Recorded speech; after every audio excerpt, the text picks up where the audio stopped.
respected chief guest, Dr. Ramji Singh, Executive Director, AIMS Kalyani, and our Director, Sir Dr. Ravi Chandran, Dr. Kalisagan Selvan, Senior Principal Scientist, IPC Ghaziabad, and our invited guests as well as our dignitaries. So our drug and controllers and whatever the dignitaries sitting here, the Bihar government, the drug inspectors and senior drug inspectors, thank you very much for coming here. So good morning to everyone. So it is my privilege to, it's like a welcome address, all these things. You know, this today we are going to have a very brainstorming section on the 2 days national training program of Metrovigilance. As it's a high priority, as you know that Metrovigilance is now the one of the branches. So it's a priority in our this area in the drug as well as the pharmacy research and monitoring the adverse drug reactions or determine the efficacy of any medical device used in centers. So this is a pretty much. So next we have selected the one of the top and performing scientists in this field and expert on this. They are going to share your thoughts, and I'm really hope you're going to enjoy these meetings. So if you come to the India is a hub for the all these drug discoveries, but also we are pretty much lagging behind on regularizing the medical devices. So this workshop will completely focus on the challenges and the scopes on medical devices. And also, I'm very proud to say this, our NIPER Hajipur has a multiple collaborations, so have collaboration with multiple centers like AIMS, Patna, IGIMS, Mahavir Cancer Hospital, and other hospitals. We are monitoring and the adverse drug reactions and adverse just like a reaction with the material devices. So we have also reported cancer hospitals, Mahavir, identify what type of challenges scientists are facing on this. So in these short introductions, I will just like invite all you guests here and thank you very much. Thank you for your warm welcome address, sir. Now I would like to request Dr. V. Ravichandran, sir, Director, NIPER Hajipur, to start the inauguration program and address the audience.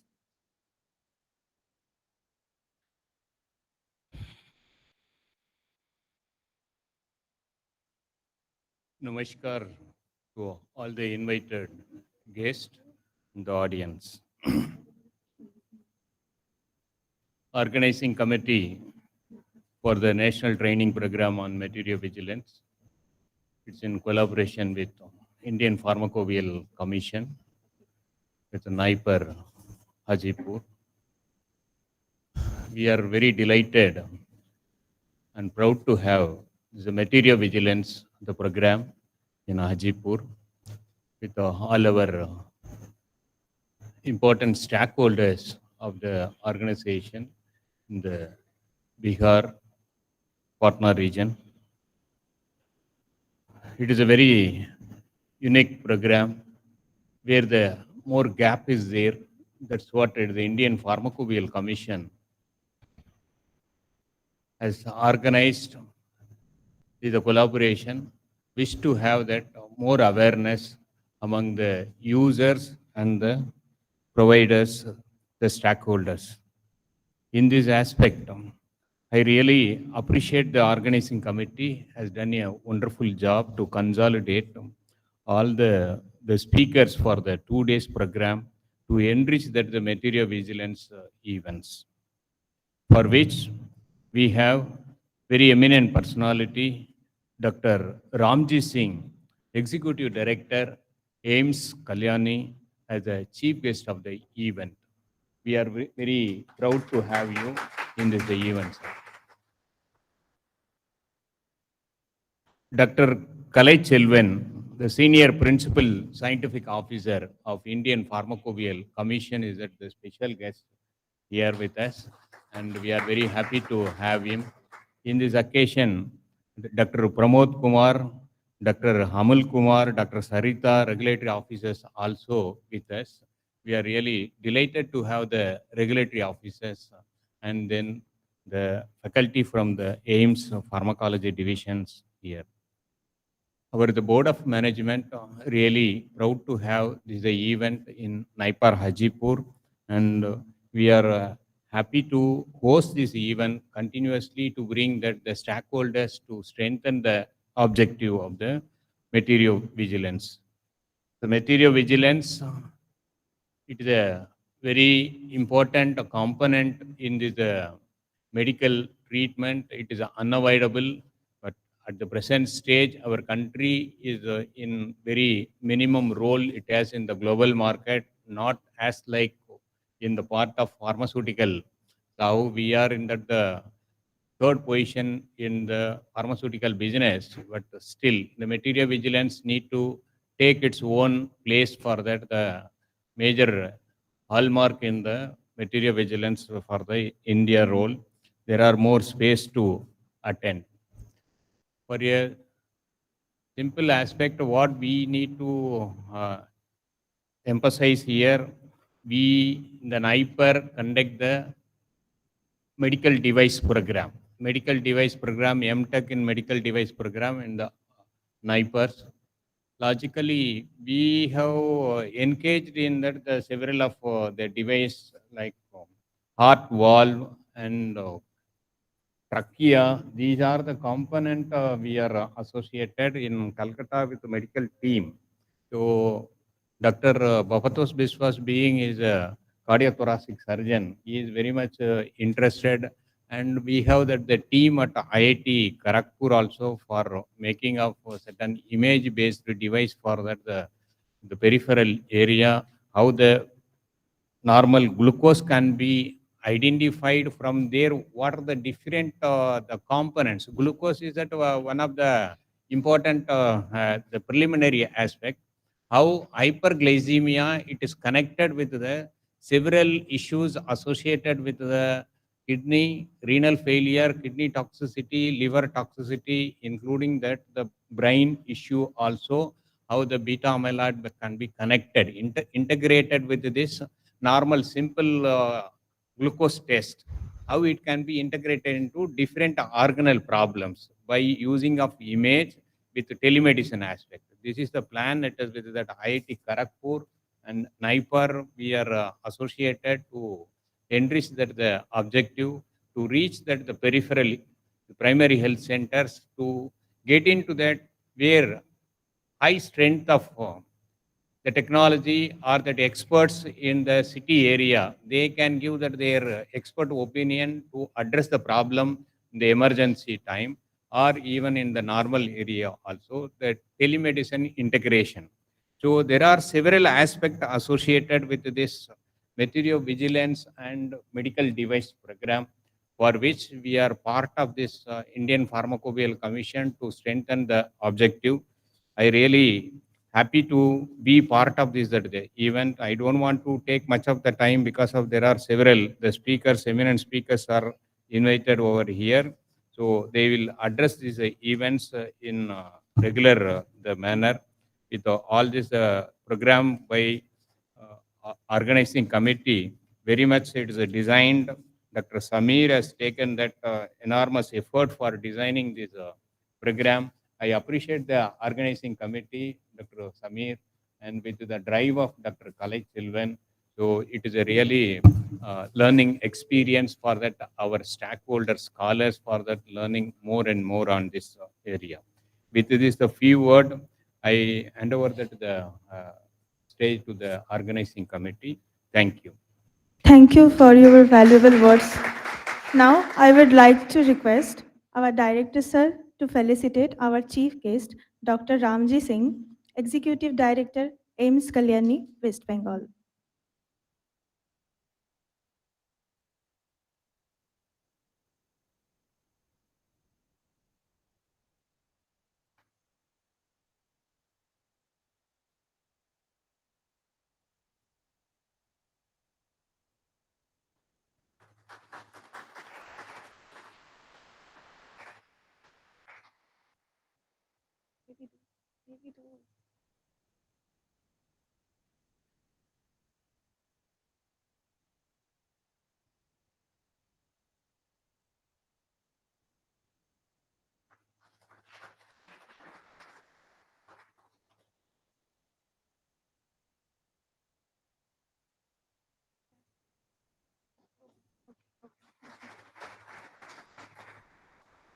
Now, I would like to request our Dean Sir, NIPER Hajipur, Dr. Vipin Kumar Parihar, to felicitate our special guest, Dr. V. Kalai Selvan, Senior Principal Scientific Officer, IPC, Ghaziabad.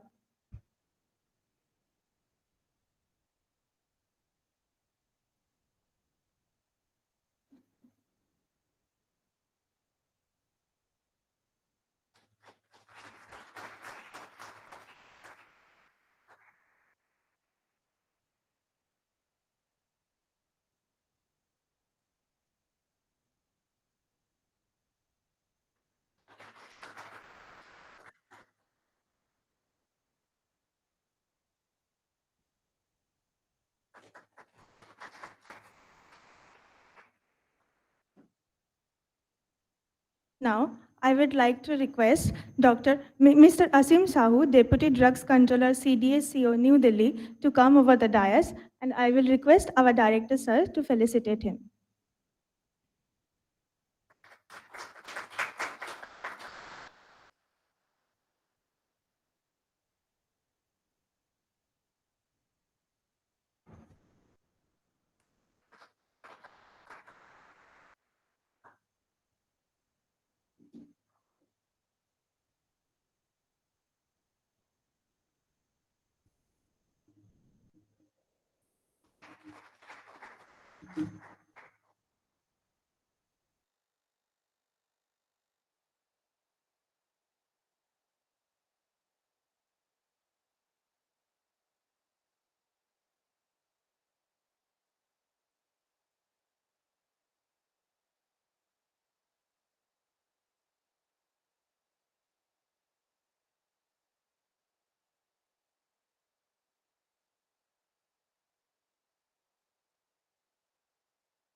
Our initiatives in material vigilance for the national training program.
The diligence and development of NIPER Hajipur. And I also extend our sincere gratitude to our patron, Professor Samit Chattopadhyay, Chairman BOG, for his support to NIPER Hajipur.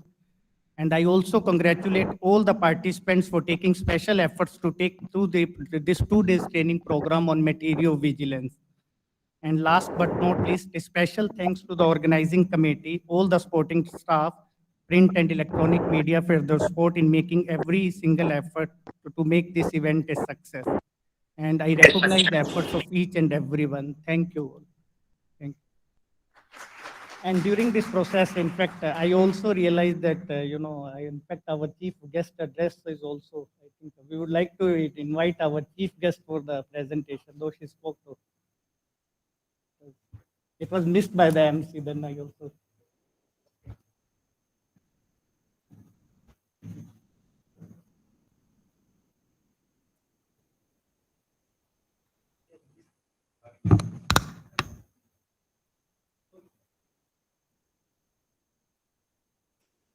Honorable Director, NIPER Hajipur and NIPER Kolkata,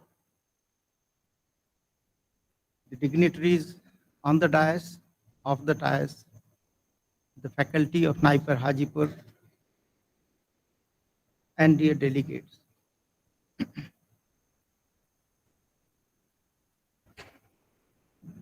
Material vigilance word I heard few months back, to be honest, when faculty from AIMS, Kalyani, came to me with a proposal to form a committee in the line of pharmacovigilance. Some of administrative officials came to me saying that we have a pharmacovigilance committee. So is it the replacement of that committee or it is a new committee? And obviously it is a new committee. So I clarified the matter to them, and that is how we got the new committee framed. And then I started going through about it. We had been thinking about the process of improvement and utilization or developing new equipments since beginning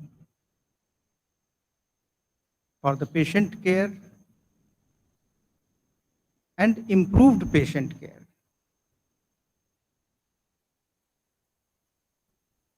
And we can see the importance of these things when we look back to the history, that the devices which were developed in the beginning, what were the problems?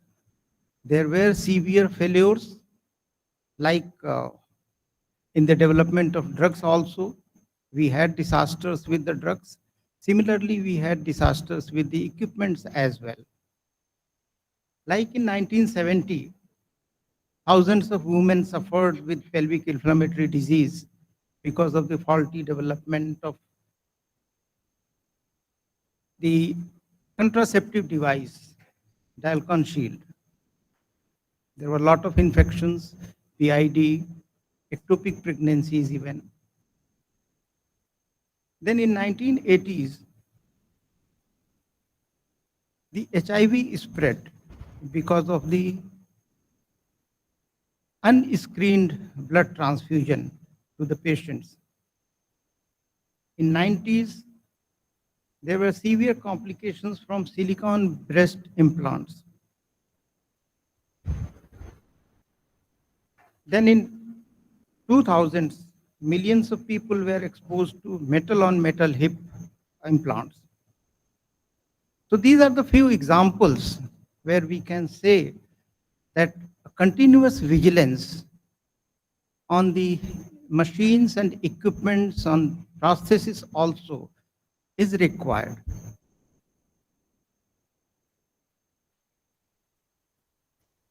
So looking at that, having this workshop organized at NIPER Hajipur, I can see the importance, and you also can see how important it is. And more towards having our Make in India campaign, this becomes much more important. Earlier we were relying upon the imported equipments. And we were happy. New equipments are coming in the market. Every medical institution is purchasing that, going for that, paying high cost. The foreign currency is being depleted because of this import. So Make in India is brought in. And there the role of material vigilance becomes much more important, that there we have to look into it to improve upon the equipments which were designed, which are designed and being designed in India for the patient care. The COVID pandemic is one of the examples. We were not manufacturing most of the things. Even simple PPE and the mask. Nowadays, we could find during this episode that there are a lot of scope of improvement in these things, simple things. The different kind of mask, low cost masks were designed, improved upon to have maximum efficacy. We were spending millions of dollars on importing them from the other countries. Now it is being saved with a lower cost and much more better quality. So there the material vigilance has got this importance. There are certain opportunities. I was talking about these things, and these opportunities are that it empowers us to safeguard the patient health and well-being. Because the moment we find some disadvantage, the industries, the stakeholders are communicated, they work on it, they improve the design, they improve the efficacy, and that is how the patient care is. Secondly, it paves way for continuous improvement in the technology. Furthermore, it promotes collaboration among healthcare professionals, regulatory bodies, and device manufacturers. Just few days ago, Professor Ravichandran proposed a meeting along with other scientists at AIIMS Kalyani, and we had a very fruitful meeting where we can collaborate together, not only to have a high quality research, but also in developing the equipments and other materials which we are at present importing from other countries. We are going to save cost. We are going to, of course, it will take time. It is not going to come tomorrow. But this is paving a way where the industry, where the institutions like NIPER, AIIMS Kalyani, the other government institutions, ICER, IIT, they are coming together to have this opportunity. There are challenges also that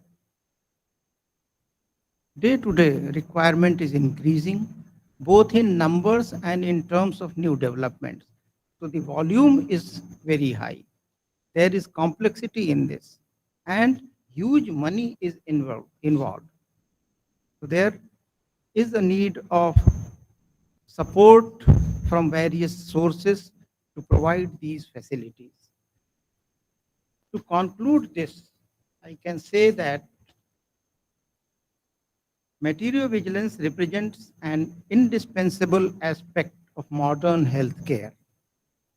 The opportunities it presents for patient safety, innovation, and collaboration, it is immense. But so are the challenges that lie before us. As healthcare professionals, it is our duty to rise above these challenges and leverage the technology, establish effective reporting mechanism, and advocate for the necessary resources to ensure the safe and effective use of medical devices. We are committed to work with all stakeholders, including manufacturers, regulators, health professionals, and patients, to ensure that we have a robust and responsive material vigilance framework that can protect the public health and foster innovation in medical device development. I also take this opportunity to thank Professor Ravi Chandran to giving me an opportunity to interact with you all and visiting NIPER Hajipur. Thank you very much. Thank you for your valuable words, sir. Now, I would like to request to welcome our audience, Dr. V. Kalai Selvan, Senior Principal Scientific Officer, IPC Ghaziabad.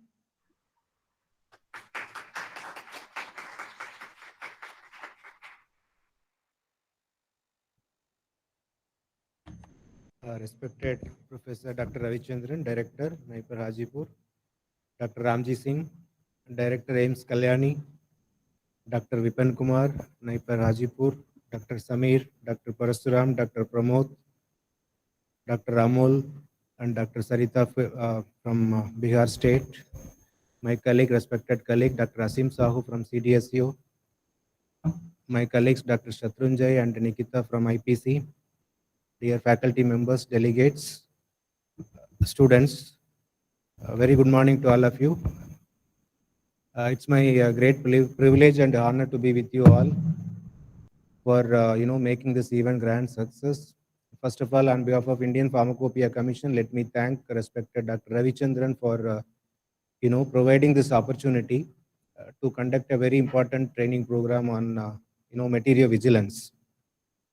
You might be well versed with adverse event reporting with respect to drugs and vaccines, because since last 10 to 12 years we have been addressing and we have been continuously providing training program for these two aspects, these two pharmaceutical products. But now medical device is also priority for us. It is also being regulated as a drug, as a device. So under the Material Vigilance Program, we have been continuously working to establish our capacity building of various ADR monitoring centers pan-India. We are going to discuss today and tomorrow. We have been 293 adverse events monitoring centers, medical device adverse events monitoring centers, in association with the pharmacovigilance centers as well reporting. Besides this setup, adverse event monitoring, we are also identifying institutions to provide continuous training as a training centers. So we have a training centers under the material vigilance, such as PGI Chandigarh, AIMS Bhopal, Visakhapatnam, AMTZ Visakhapatnam, and now NIPER also one of the training center for us. NIPER Hajipur is one of the training center. As a training center, they have to do a different role beyond monitoring and reporting, because they need to have an engagement with industries, engagement with other healthcare professionals, other institutions, consumers, etc. So this is the first training program since NIPER Hajipur is recognized as a training center. Within a very short period of time, they could able to mobilize the resources and they could able to conduct this training program. And I am sure this training program will go a long way. I was told that around more than 500 delegates have joined virtually. It's a hybrid mode. So the message is going to be percolated across India and beyond. Ultimately, end of the training program, we need to develop the competency among the healthcare professionals and the students. Competency in the sense how to collect the report, or how to identify the risk associated with medical devices. This is one thing. Identifying the risk is okay, but how we are going to reduce the risk, that is also the part of the training program. We as a professional, or we as a part of material vigilance, our responsibility also to reduce the risk, to reduce the harm associated with medical devices. So as a training center, they will be continuously supporting you, assisting you, identifying the risk as well as reducing or minimizing the risk associated with medical devices. Also, they will be supporting in research-based approach on material vigilance. Because if you look at currently, if you go to the literature or if you search, even the medical devices related research data is very limited, even at the level of developed countries. So we are developing, or we are also working hard to encourage the research-based approach on material vigilance. So we are helping the trainees to design the modules, design to conduct the research on material vigilance so that the evidence-based data on medical devices can be generated within the Indian population.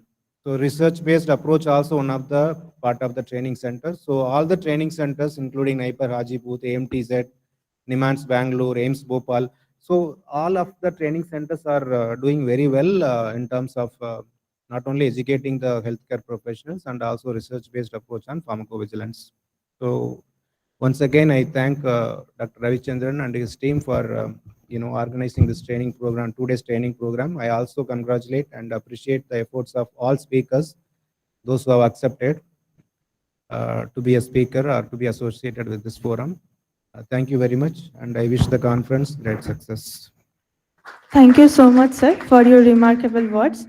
Now, I am requesting Mr. Ashim Sahu, Deputy Drugs Controller, CDSCO, New Delhi, to welcome our audience.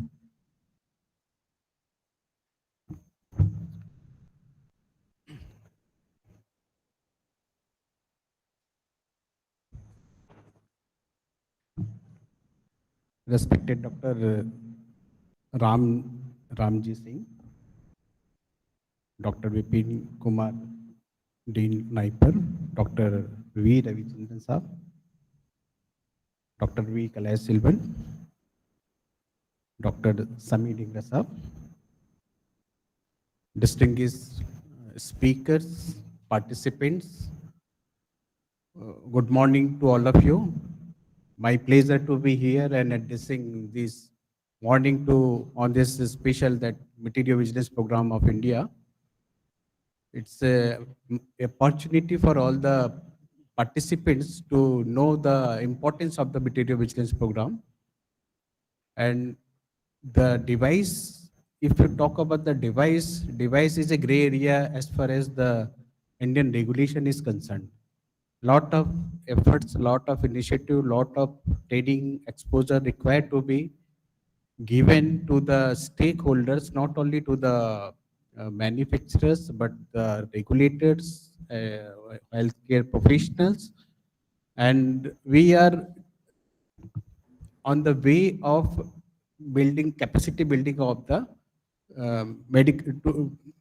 capacity building to boost this medical device sector by way of dependency in the indigenous dependency, innovation, and safety aspects.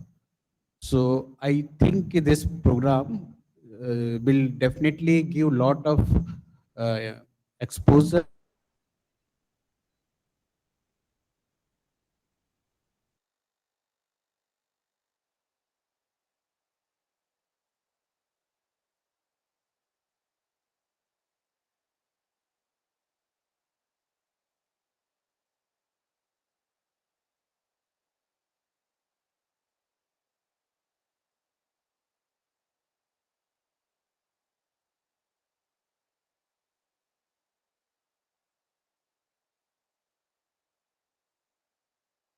which is applicable for the medical devices, safety of the patient, safeguard of the patients, common populations.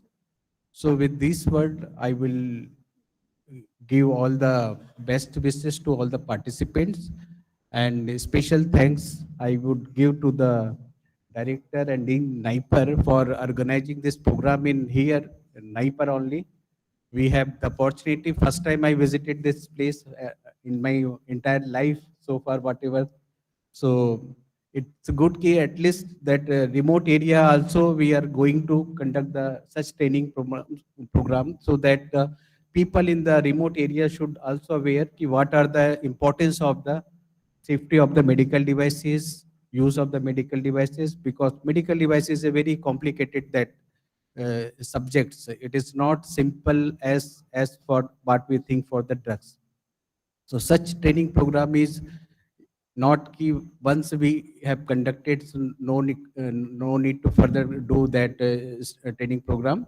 Repeatedly, training program is required to be conducted in such institute so as to have the more exposure to the population of the India, entire population, not only to the professionals or the patients, but we as a, a human being, we know the safety aspect of the medical devices. That is the very important things for the healthcare health issue of the peoples. So with this word, I thank you all of you and hope कि next 2 days program you will have lot of knowledge about the material vigilance program of India. Thank you, Lord.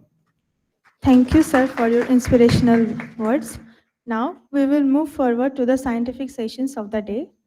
So now I will request to rearrange the stage, and we will require for a few minutes for that. And we will start the scientific session.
Good morning, everyone. Myself, Rajat Kumar Mishra. I'm from first year from Department of Pharmacy Practice. So, our first scientific session is on medical device regulatory framework in Indian perspective. So, to deliver this, I would request to Dr. Mr. Asim Sahu, sir, Deputy Drug Controller, CDSCO, New Delhi. Just a brief introduction regarding sir. Post graduation from Gorakhpur University, from Gorakhpur, 1989. Presently, he is involved in activities of medical device division in CDSCO headquarters. He has a vast experience in area of regulation and enforcement activities of drug, medical devices, and diagnostic, as well as cosmetic in the country under the provision of Drug Cosmetic Act 1940 and drug and rules thereunder. He has experience of more than 30 years in regulation of drugs and medical device cosmetics, including industrial experience of 7 years in manufacturing and quality control of medical devices. During industrial experience, he was recognized as approved analytical chemist by the State Drug Controller, Government of Haryana, Chandigarh for chemical and microbiological testing of drugs and cosmetics India, and also involved in the test and analysis of drug and pharmaceuticals in private organization as per pharmacopoeias and international standards. So with a huge round of applause, I want to call Mr. Asim Sahu, sir.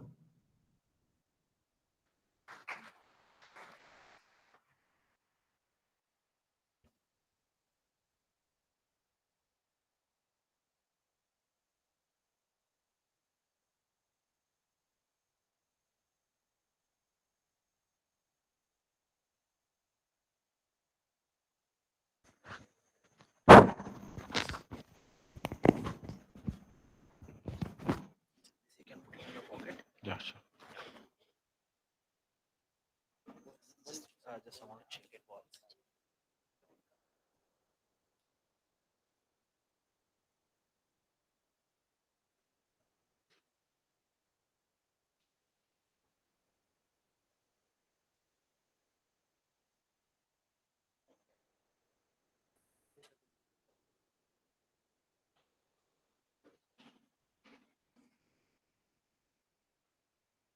PPT mode.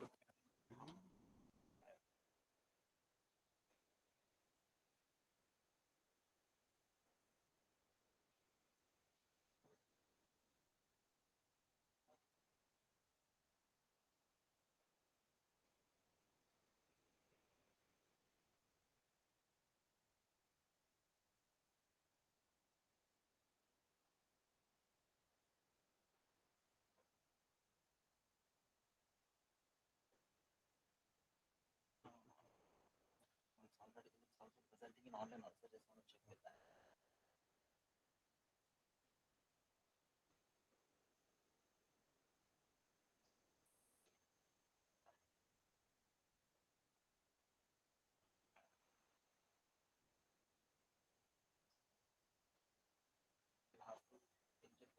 This way. Now, oh, that will be good. Please try your word. No.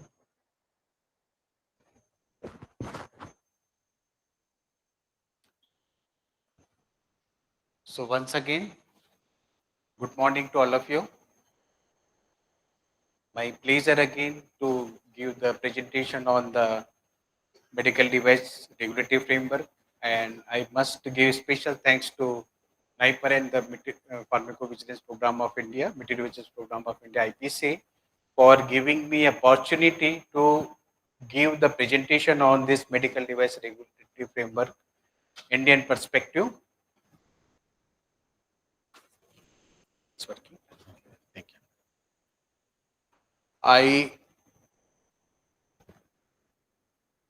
I would give that presentation in the medical device regulations, and my presentation includes the overview of the medical device industry in India, regulatory frameworks for the medical devices, medical device rule 2017, the salient points of the medical device rule 2017, and the steps, the new changes what we have made in the existing medical device rule 2017.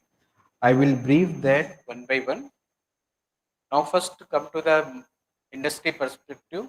The market size, if you see the market size of the medical device industry, the total US dollar 14 billion in 2020, and it is expected to grow 50 billion US dollar by 2025.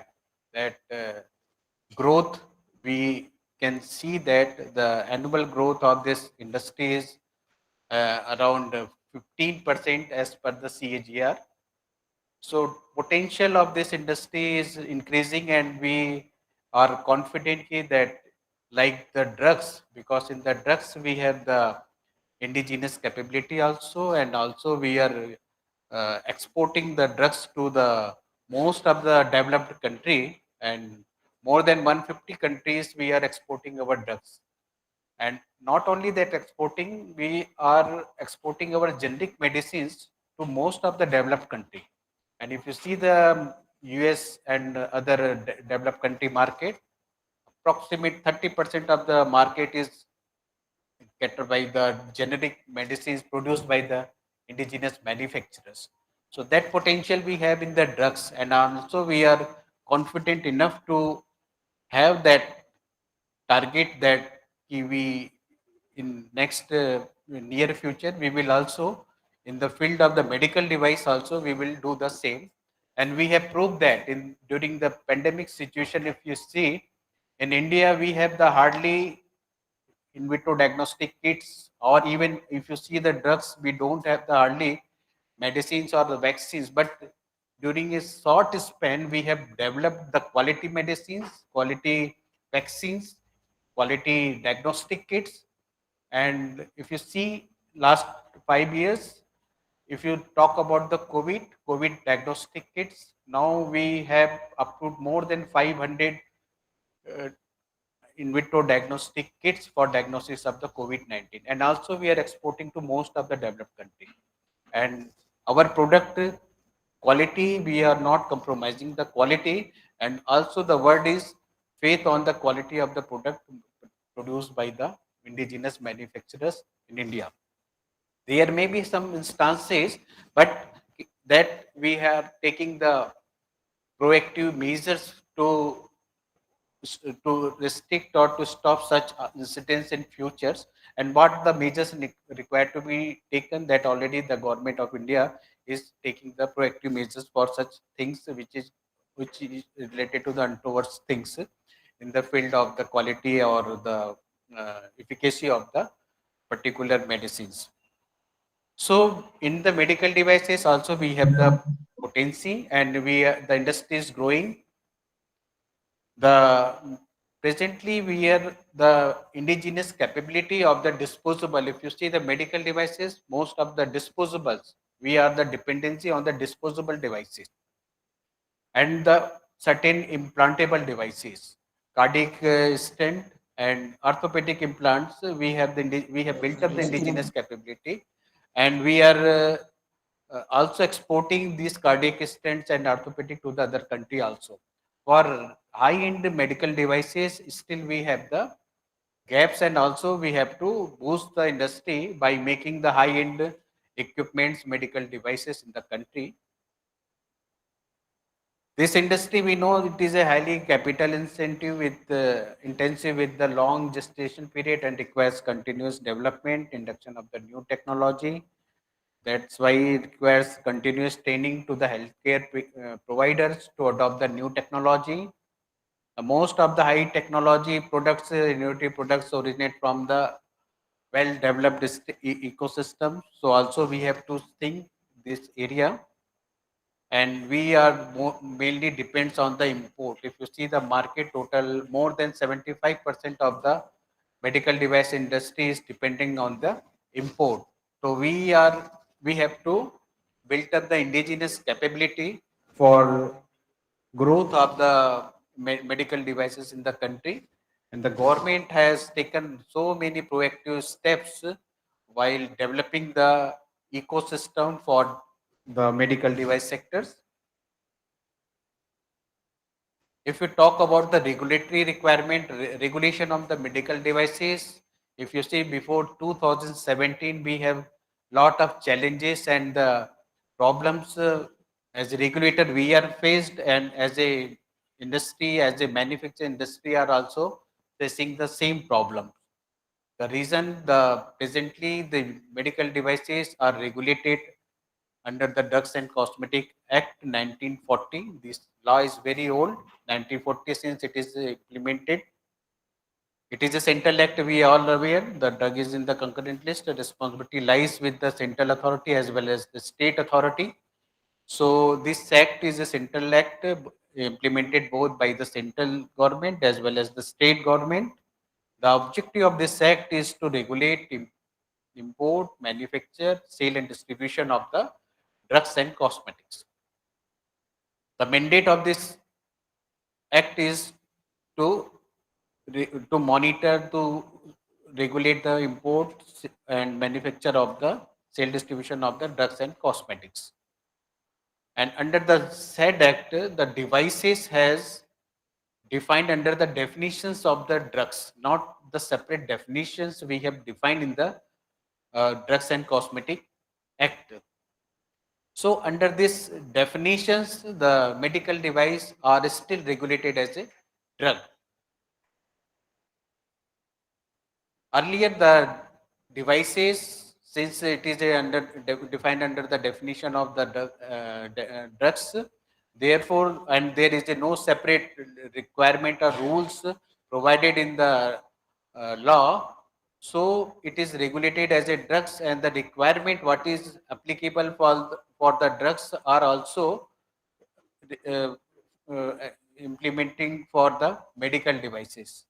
So lot of concerns and also the problems, because the drugs and the devices are entirely different. So we have to think the devices based on the risk of the devices, because the devices is classified from low risk to high risk devices. So in the earlier drugs and cosmetic rules, when it is regulated, there are a lot of challenges, and also not only all the medical devices are regulated, only certain medical devices are regulated under the provisions of Drugs and Cosmetic Act and rules thereunder. So in order to have the specific requirement with respect to the import, with respect to the manufacture, with respect to conduct of the clinical investigations, sale and distribution of the devices, we have published, the Ministry of Health and Family Welfare, Government of India has come up with the new rules that is called as the Medical Device Rule 2017.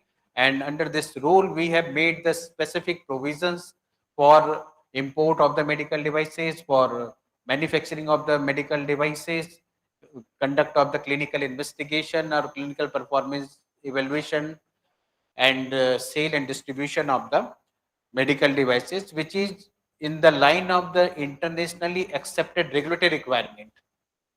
Our object ki whatever the international practices is being followed for regulation of the medical devices, at least that provision we should adopt in by way of the rules, and we have made the separate rules, that is Medical Device Rule 2017, and this rule has been effective from the 1st January 2018.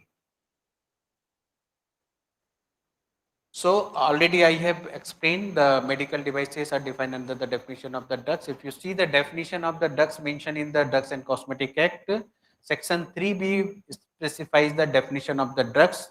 And if you see, if you go through the definitions, what is mentioned in the Drugs and Cosmetic Act, Part 1 says all the medical medicines and internal use for the human being or animal, like that. You just go through the definitions.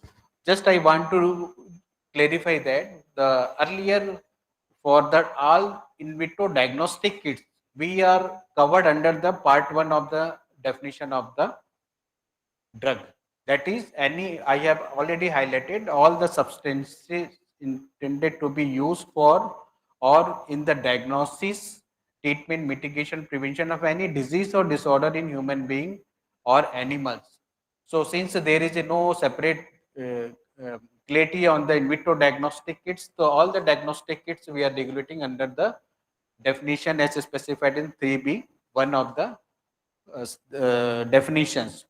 Certain medical devices like contraceptives, mechanical contraceptives, are regulated under the section 2, part 2 of the section 3B. That is, the from time to time Ministry of Health and Family Welfare may notify the devices for its regulation, and earlier we have notified mechanical contraceptives under these provisions. Lastly, if you see the part 4, which says that all such devices intended for internal or external use in the diagnosis, treatment, mitigation, or prevention of the disease or disorder in the human being or animals, as may be notified from time to time by the central government by notification in the official gazette after consultation with the DTAP. So subsequently, whatever the devices we are regulating, we have regulated that Ministry of Health and Family Welfare, they need to notify it first for its regulation, then it will come under the regulation. Otherwise, that device which is not notified, that will not come under the regulations, and that self-regulation, like irrespective of the high risk of the classes, is there. So from time to time, various medical devices the Ministry of Health and Family Welfare has notified. Just for reference, I just give that information. Since 1989, 3 devices have been notified. 2005, we have notified 10 devices. Then 18 certain devices, 4 we have notified. 19, if you see, more 8 devices have been notified. Then subsequently 2019 organ preservative solution and ultrasound equipments have been notified. And since 2020-21, these devices are only the under regulation. The remaining devices which is not notified are not regulated under the provision of the Medical Device Rule 2017. certain devices also which is under falls under the definition of the drugs without notification that government of India they have given that direction ki the device also should be regulated, and these are the devices which we are regulating we are regulating under the provisions of the existing Drugs and Cosmetic Act and rules. The genesis of 2000 medical device rule 2017 already I have explained. We have the limitation, certain notified device are only regulated, no proper provisions mentioned in the drugs rules for import, manufacture or the sale and distribution of the medical devices. So the need for the medical device 2017 was there, and this was published, notified, and implemented. Now we have the complete requirement for the regulation of the medical devices. These are the history of the regulations. First, you say that the definition part 4, what we have discussed, that was incorporated in the rule in the year February 1983. Before that, there is a no even no provision for notification of the any medical devices. Thereafter, 89, 94, then 2002, 2005. These are the history where the step by step we have taken the measures and we have implemented the rule for the regulation of the medical devices. Recently, if you see in 2020, the first April 2020, instead of notifying each and every category of the devices, the government of India has notified the definition. What is the definition of the medical devices, which is globally accepted? That definition itself that has been notified under the section 3B4 of the Drugs and Cosmetic Act. And once it is notified, then is the implementation stage. All the under this notification, all the types of the medical devices irrespective of the category or the individual name, all the substance which fall under the definition of the notification which did by the Ministry of Health, they come under the regulation. Though there is a challenge for the regulation because earlier we don't have much regulatory requirement for remaining that medical devices. So in the phased wise manner, the ministry has decided that we can regulate it. Initially, first we'll have make provision for the voluntary registration, then mandatory registration, then the licensing system based on the risk of the classes. Now, at present, all the devices uh, belongs to class A and class B devices are under regulations and licenses required, and the high risk devices, that is class C and class D, the mandatory registration is there, but the licensing provision is made mandatory with effect from October 2023. So after 3 months, the all the high end medical devices which belong to class C and class D devices should be licensed for marketing in the country for its import or for its manufacturing. So this way we have implemented, and now we are regulating all the devices at present. If you see the summary of the medical device rule 2017, total 12 chapters are mentions, total 97 rules are there, 8 schedules are there, and total form 43 forms. It is not the 43 forms right now we have in the medical device rules. If you see the chapters, in each chapter, what are the provisions? Chapter 1, that is the short title, applicability and definitions we have defined. Chapter 2, the regulation of the medical devices, wherein the classification provision for the classification, medical device grouping, the product standards for the medical devices, essential principle of the medical devices, that provision we have made. Chapter 3, authorities, competent authority for the enforcement, competent authority for the testing of the medical devices and in vitro diagnostic, and audit of the third party, that is notified body. That authority we have defined under the, we have made the provision under the chapter 3 of the medical device rule 2017. Chapter 4, that is the manufacturing requirement. What are the manufacturing required based on the risk of the classes? We have clearly mentioned in the requirement. Chapter 5, that is the import requirement. Chapter 7, labeling, the labeling requirement, what is the information required to be mentioned on the label of the product, that mandatory requirement is made in the chapter 7. Chapter 6, chapter 7, the clinical investigation. In case of the new new in vitro diagnostics or the investigational medical devices, or the devices for which there is no predicate devices, the provision for approval has been made in the chapter 7, where the conduct of the clinical investigation or the clinical performance evolution of the devices is to be carried out prior to launch of the product in the country. Chapter 7, the requirement for the permission to obtain the permission of the devices which does not have the predicate devices. Duties of the authorities we have mentioned under the chapter 9. Chapter 10, registration of the laboratory, because we don't have the capacity to evaluate each and every devices or the in vitro diagnostic kits available in the market. We have made provision ki the private testing labs who, so where is the facility for testing of that medical devices, they should take the registration with the CDSO and they will conduct the testing or the performance solution of the particular medical devices on behalf of the manufacturers. So that provision we have made. Sales provision we have made in the chapter 10.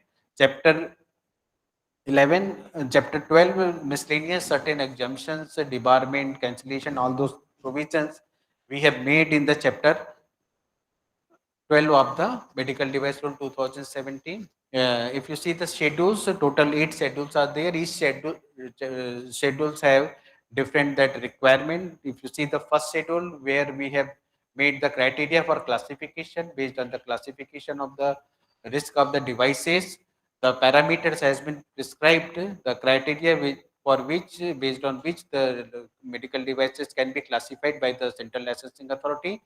So for medical devices, part 1 is there. For in vitro diagnostic classification, part 2 is there. And based on that criteria, we are going to classify the devices prior to grant of the approval of the classes. Fees structure we have mentioned in the second schedule. Document required for registration, detail if you see that the third schedule is there, where the registration with the notified body, because notified body is the responsible for audit of the class A and class B devices. It is not key all the notified body is going to audit the facility. The notified body which is registered with the Central Licensing Authority is only eligible for conduct of the class A and class B medical devices or in vitro diagnostic. And based on the audit report, the state licensing authority will grant the manufacturing license to the manufacturers. Document which are required to submit for grant of the manufacture or import of the medical devices, that we have mentioned what are the specific documents. Part 1, power of attorney for this applicable for the import, and part 2, that is the class A requirement, because class A and class B is generally considered as a low risk. So it is not key whatever the document is required for high risk classes, it is also applicable for the class A and class B devices. So we have separated the minimum documentation required for the class A devices or class B devices.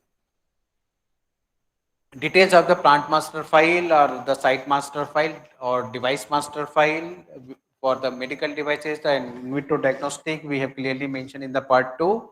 The information for the to be submitted for the devices which is not approved, that is given in the part 4 of the schedule. Fifth schedule, that is the quality management system. If you see the quality management system, that is the 13485, ISO 13485 is the internationally accepted quality management system. But in the same line, we have made in the fifth schedule of the medical device rule 2017 to confirm the requirement of the manufacturing facility. The facility which are going to manufacture the medical devices shall have the compliance of the quality management system as prescribed in the fifth schedule of the medical device rule 2017. Sixth schedule, we have given the post approval changes requirement. What are changes considered as a minor changes, what are the major changes, all the clearly we have defined in the sixth schedule. And for the major changes without approval from the licensing authority, the manufacturer or importer cannot import the product or manufacture the product for marketing in the country. 7th schedule, the permission requirement, what are the document required, what are the other fees and all those things is required, that mentioned in the 7th schedule of the medical device rule 2017. 8th schedule, certain exemption we have given, like some custom made devices, there is no exemptions of the import or the manufacturing requirement, medicated testing, certain exemptions we have provided. So details that we have given wherever the exemption need to be done, that we have mentioned in the 8th schedule. In the medical device rule, the risk-based classification criteria adopted, where the low risk classified as A class and the high risk classified as a class D. And the criteria is already I have explained in the first schedule of the medical device rule 2000.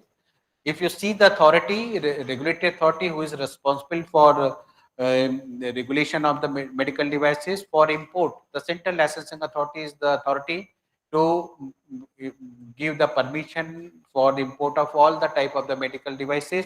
For manufacturing, class A and class B, the state licensing authority is responsible, and for C and D, the central licensing authority is responsible. For clinical investigation, irrespective of any of the class of the medical devices, the central licensing authority, they need to review, and then after they will give the permission. Sale, the state licensing authority is responsible.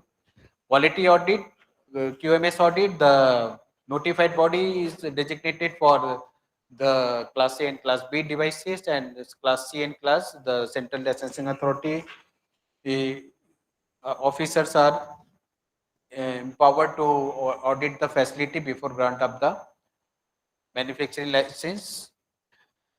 These are the activity controlled by the central licensing authority, state licensing authority. Already I have explained in a tabular format. So you can just see that what are these are the main responsibility which lies with the central and state licensing authority. Registration of the notified body, already I have explained ki the to go for the audit of the class A and class B devices, the notified body has to register with the CDSO. There is a requirement, and once it is satisfied by the central licensing authority, it is registered with the CDSO, and they are auditing the class A and class B manufacturing premises with respect to the quality management system, conformance of the quality management system. The scope of the notified is limited only. It is the audit based on the audit reports. The state authority will give the manufacturing license to the firm, and at random basis out of the audit carried out by the notified body, 2% audit they can verify by their officials. That provision has been made. If you see that how many that accreditation notified body is notified by the central licensing authority, how many labs have been registered with the CDSO, it is available on the CDSO website, and you just see total 13 that body have been notified for the audit of the class A and class B devices. 6 central labs we have notified for testing of the medical devices laboratory, 35 medical devices private testing laboratory registered for testing of the medical devices and in vitro diagnostic on behalf of the manufacturers.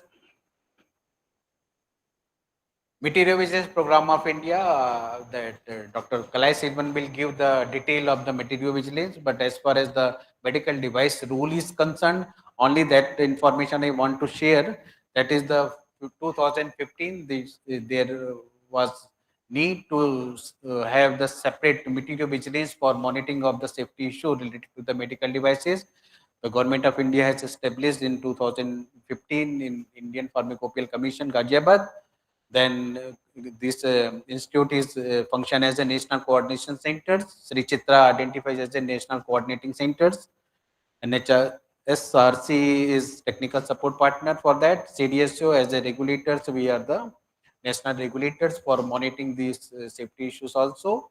And so for the under material vigilance program, the institute has identified more than 293 medical device adverse event monitoring centers throughout the country. And if you see in future also, a lot of that institute also identify as the centers. So all the detail Dr. Kalai Silvan may give the brief. Under the medical device rule, there is no specific mandatory requirement for monitoring of the for submission of the data through the material vigilance program by the manufacturers or the license holders. But in the requirement, we have made the provision that the importer or the manufacturer shall submit the post-marketing surveillance or the vigilance reporting procedures and data collected from time to time as and when it is received to the authority for further review. Also in the license, what we have issued to the manufacturers or the importers, there is a condition ki in case of the any serious adverse event, not all the adverse event, but only the serious adverse event, the applicant or the manufacturers or has to submit the report within the 15 days of the date of the occurrence of such instance, so as to review and take the further necessary action in case it is a very serious issue. There is some untoward events. Immediately the medical alert has been issued, and that is also published on the website of the CDSO for the public awareness.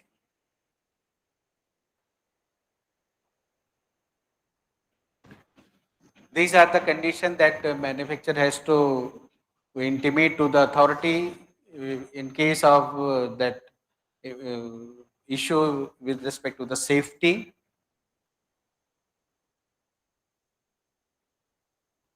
And medical device alert already, that is from time to time as and when it is brought to the notice of the authority, we are uploading in the website of the CDSO, and this is the sample of that reporting form medical device alert what we have uploaded on the website for the public information.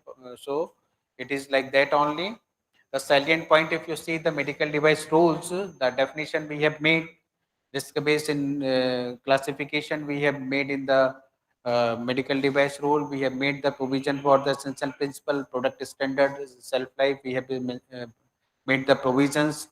Registration import license only to have the ecosystem. It is earlier the first the importer has to register the product and site, then they need to take the import license. Now we have only one system, that is the grant of the import license we have made for import of the product. All the licenses are being issued through online to have the transparency and accountability in the regulatory procedures. Timeline we have defined for each and every activity. The scope of the notified clearly we have defined. The requirement of the post approval we have clearly mentioned in the medical device rule.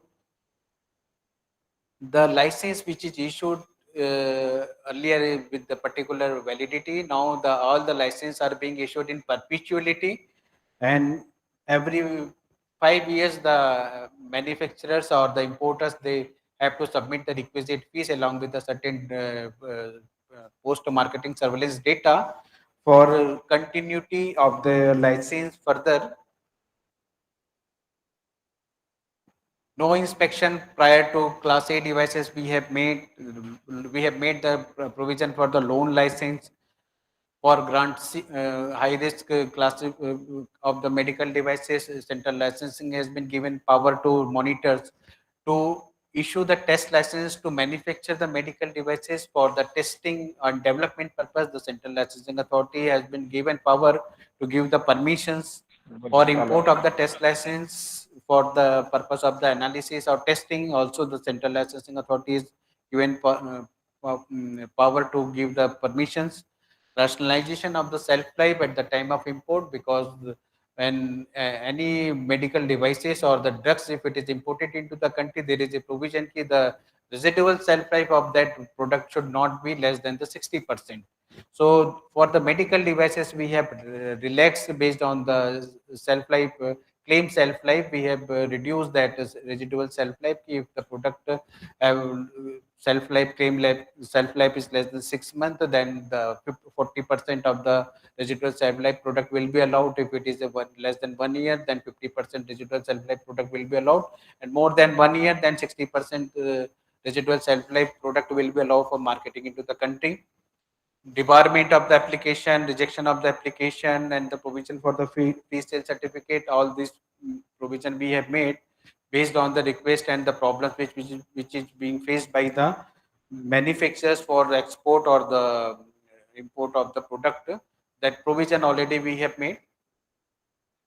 Certain recent amendment also after implementation of the medical device rule we have made, we have regulated other medical devices in a phased wise manner, and the notification has been come. Now I have explained that since 2000 1st October 2023, all the medical devices irrespective of the high risk or low risk are under regulation, and mandatory licensing requirement is there. Certain that registration of the medical devices we have made, because for the earlier medical devices the drug sale license is mandated for stock sale and distribution, but we have made the provision keep the particular stockist only deals in the medical devices, then no need to take the drug license. Only based on the import registration number they can take the license, and they can import stock the medical devices product at their premises, and they can sell and distribute the materials throughout the country. To simplify the regulatory requirement for the medical devices, these steps we have made. Also, the certain medical devices which falls under the class A medical devices, and which are not non-sterile and non-measurable, we have given the relaxation of the requirement of the import license or the manufacturing license. The only thing the importer or the manufacturer, they need to register with the central licensing authority to get the import registration number and import and market of the product into country without having a valid license. Certain guidance also we have uploaded. This is available on the website. You see the CDSO, cdsco.gov.in, that is the website of the CDSO, where all this information you will get, and you will know what are the changes or the steps taken by the government by way of the regulation of the medical devices. So all these documents of the classifications, performance evaluation of the in vitro diagnostic kit, the guidelines for the medical devices, essential principle checklist for safety and performance of the medical devices, adverse reporting form, all this information are available on the website of the CDSCO, and also whatever the product we are going to approve and which is approved for manufacture and import, all this information are available on the website. Also, because we have already discussed in the existing drug and cosmetic act, there is a limitations for the regulation of the medical devices because of the definitions. So we have come up, the Ministry of Health and Family Welfare has come up with a new bill, and that bill is on in the final stage. In that bill, separate the definition we have incorporated in the bill, so that once it is approved by the parliamentarians, then we will have the full-fledged regulation having the specific distinct definitions for the medical devices and the provisions, and also penal provision we have made the based on the risk of the classes, that already we have so many interaction we have done with the interministerial, also with the stakeholders, and this final the bill is being put up in the forthcoming that parliament session for consideration of the parliamentarians before its implementation. So these are the steps taken by the Ministry of Health and Family Welfare and the CDSO for having the ecosystem by way of the regulation of the medical devices, and the regulation in the line of the globally accepted harmonized medical device regulations, and also from time to time various measures are being taken. With this word, I would conclude my that presentation. If you have any issue, you can ask me, and also you just go through the website of the CDSO. You will have a lot of that information what I have briefed in this presentation. Thank you very much.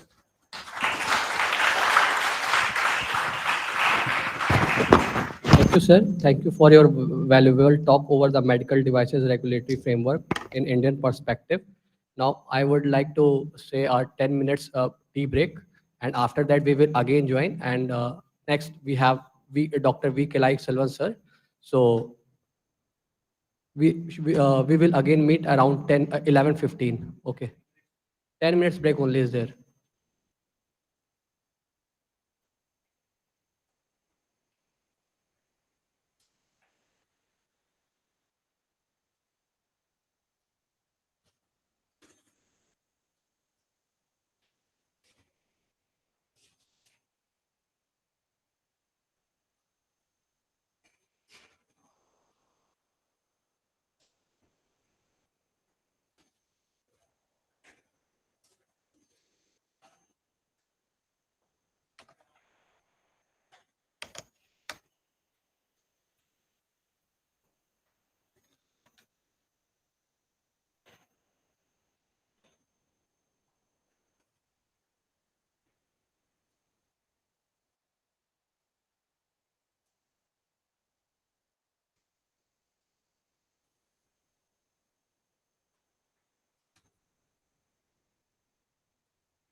peer-reviewed journals. He has organized numerous national and international level training programs for the professional of pharmaceutical industries, academics, hospitals, and regulatory authorities to enhance the knowledge, practice, and compliance of pharmacovigilance and pharmacopoeia standards. With a huge round of applause, I want to welcome Dr. V. Kalain Selvan, sir.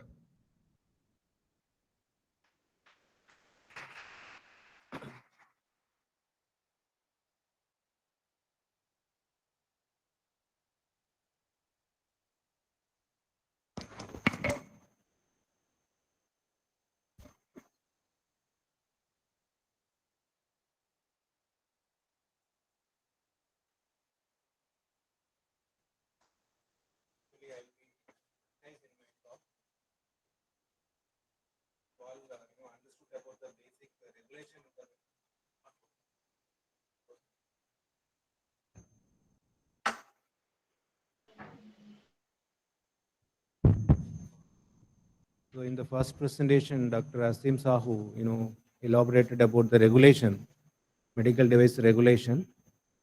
And I am here to brief about you the system, overall system and procedure which we established at Indian Pharmacopoeia Commission to collect and monitor the safety of medical devices. So before moving into the device related information, it will be information for all of you about the Indian Pharmacopoeia Commission's profile. I'm sure you all might be very well connected with Indian Pharmacopoeia Commission either directly or indirectly, but we have a lot of responsibility to promote the quality and safety of medicines as well. To promote the quality, we have an Indian Pharmacopoeia to publish Indian Pharmacopoeia at regular intervals, which prescribes the standards for all approved pharmaceutical products in the country, drugs, device, vaccines, etc. And then also we do have the responsibility of certifying the pharmacopoeial reference standards for all the monographs available in Indian Pharmacopoeia, and also impurity standards. So this is one part, quality. Then second part is safety. Safety means, you know very well, Indian Pharmacopoeia Commission is coordinating two important national programs like Pharmacovigilance Program of India and Materiovigilance Program of India to monitor the safety of medicines and medical devices respectively. See, when it comes to the device related safety, I am sure you all familiar with the procedure or definition of pharmacovigilance. So the definition of materiovigilance also derived or defined in lines with pharmacovigilance only. That means detecting the adverse events, assessment, understanding, and prevention of adverse event related to medical devices. This is what overall the practice of medical device is evolved. When it comes to the detection of adverse events, it is the primary responsibility of all the healthcare professionals, and even consumers also can detect and report the adverse events. This is the first practice. And then assessment, certainly here we require some kind of expertise, specialized subject experts to assess the adverse event.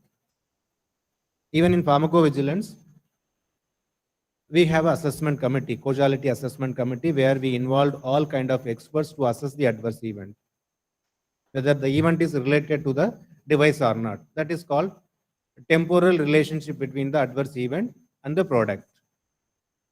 So the assessment is the responsibility of trained and qualified healthcare professionals like doctors, here the doctors, biomedical engineers, nurses and pharmacists, mechanical engineer. If it depends upon the product to product, electrical engineer, or even IT, if it is a software related issue, or machine learning, or artificial intelligence, we require the expertise and skills from the expert. So this assessment is the responsibility of trained and qualified healthcare professionals. And third part of the material vigilance practice, that is understanding. Again, it is the responsibility of the regulator as well as the program officials. We need to understand properly why it is causing, whether it is a product related or quality failure or user error. So we need to understand and we need to prevent. We need to analyze the risk and we need to prevent the one. So this is how the practice of material vigilance is being defined or evolved. Currently, we have a robust system. As we all know, pharmacovigilance system is being put in place. In lines with pharmacovigilance, we are also identifying the monitoring centers, region-wise monitoring centers, capacity building, training them, how the adverse events are to be collected.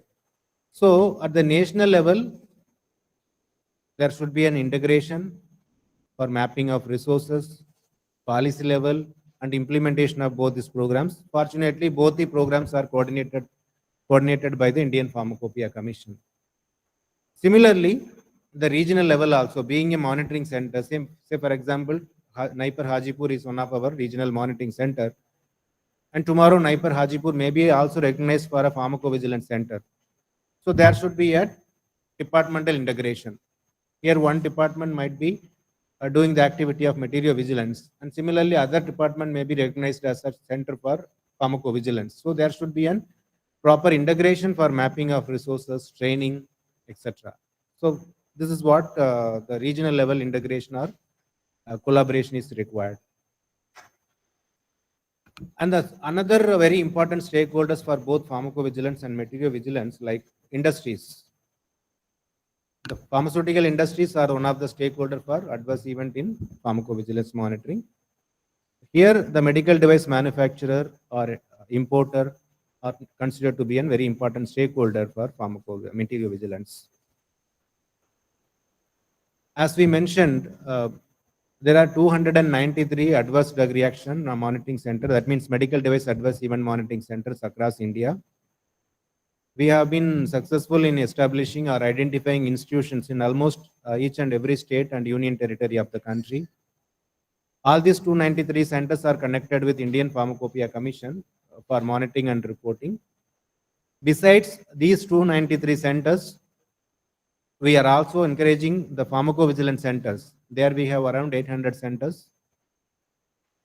We are also asking them to report the drug device combination when it comes to the pharmacovigilance related practices. So all these centers are very well connected with IPC, and we are continuously encouraging them reporting. And this is the current database, current device related data is available at Indian Pharmacopoeia Commission. Primarily, we have been categorized into 4 zones: North Zone, South Zone, East Zone, and West Zone. You can see the states, those comes under the South Zone, North Zone, and East and West Zone. Accordingly, North Delhi, NCR centers are reporting high. Similarly, Karnataka and Tamil Nadu. And Bihar, NIPER Hajipur is the only active center for adverse event related to medical devices reporting. That is the reason NIPER Hajipur also being recognized as a training center for monitoring and reporting. I am sure after this training program, and the NIPER Hajipur is going to be one of the center of excellence in medical devices, and the report is also going to be increased. Actually, this is the year-wise, adverse event reporting only for devices. We have not included the drug-related adverse events here. That is separately we are, calculating. And this is the device-related information, adverse event reported in Indian population. You can see the program was started in the year 2015. And that time, the Sri Chitra Tirunal Institute of Medical Sciences, Thiruvananthapuram was coordinating since 2017. So 2015 to 17, you can see the reports. Then the program came to, National Coordinating Center was recognized, IPC was recognized as a center. Since then, the reporting trend is increasing.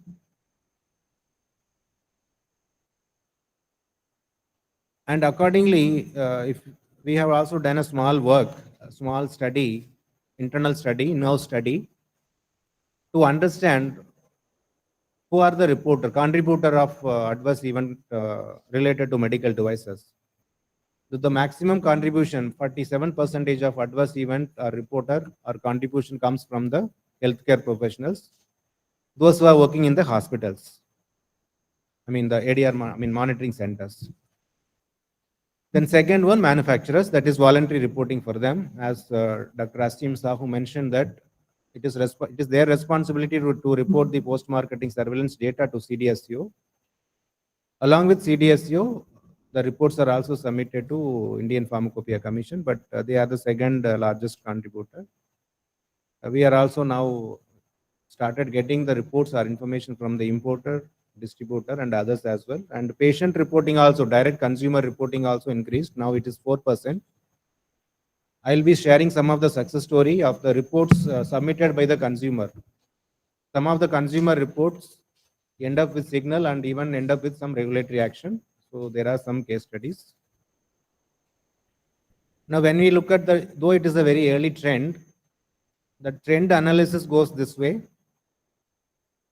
The maximum adverse events related to reporting cardiac stents, that is around 23% of the adverse events related to cardiac stents. That may be a thrombosis related issue, device breakage, user error. So all such events, all such kind of incidents are reported as an adverse events. Next to cardiac stents, we have a catheter, heart valves, and of course intrauterine contraceptive device related information is 7.9%.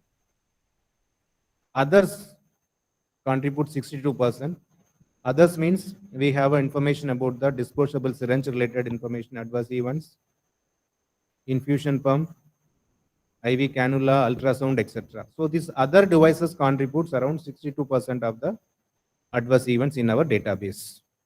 So here the information which we would like to share with you that beyond this, there are other devices that also needs to be focused. Actually, here we have two graphs. You can look at the first one, which is the number of medical devices approved by the CDSU as per the system organ classification. These are the devices notified by the CDSU. Gastroenterology, you can see there are 163 category of medical devices are approved. But here in reporting, it is not yet started. Still, we have to go long way in terms of collecting the adverse events related to gastroenterology. And the next, as per the CDSU notified devices, ophthalmologic devices, 144, intraocular lens, cataract lens, glaucoma lens, etc. So there also we have some reports, but still we have to go a long way. And there are so many devices as per the system organ classification. Still we need to receive reports. So this kind of training program, now further training is required, specialized training program as per the device category wise in order to enhance the reporting.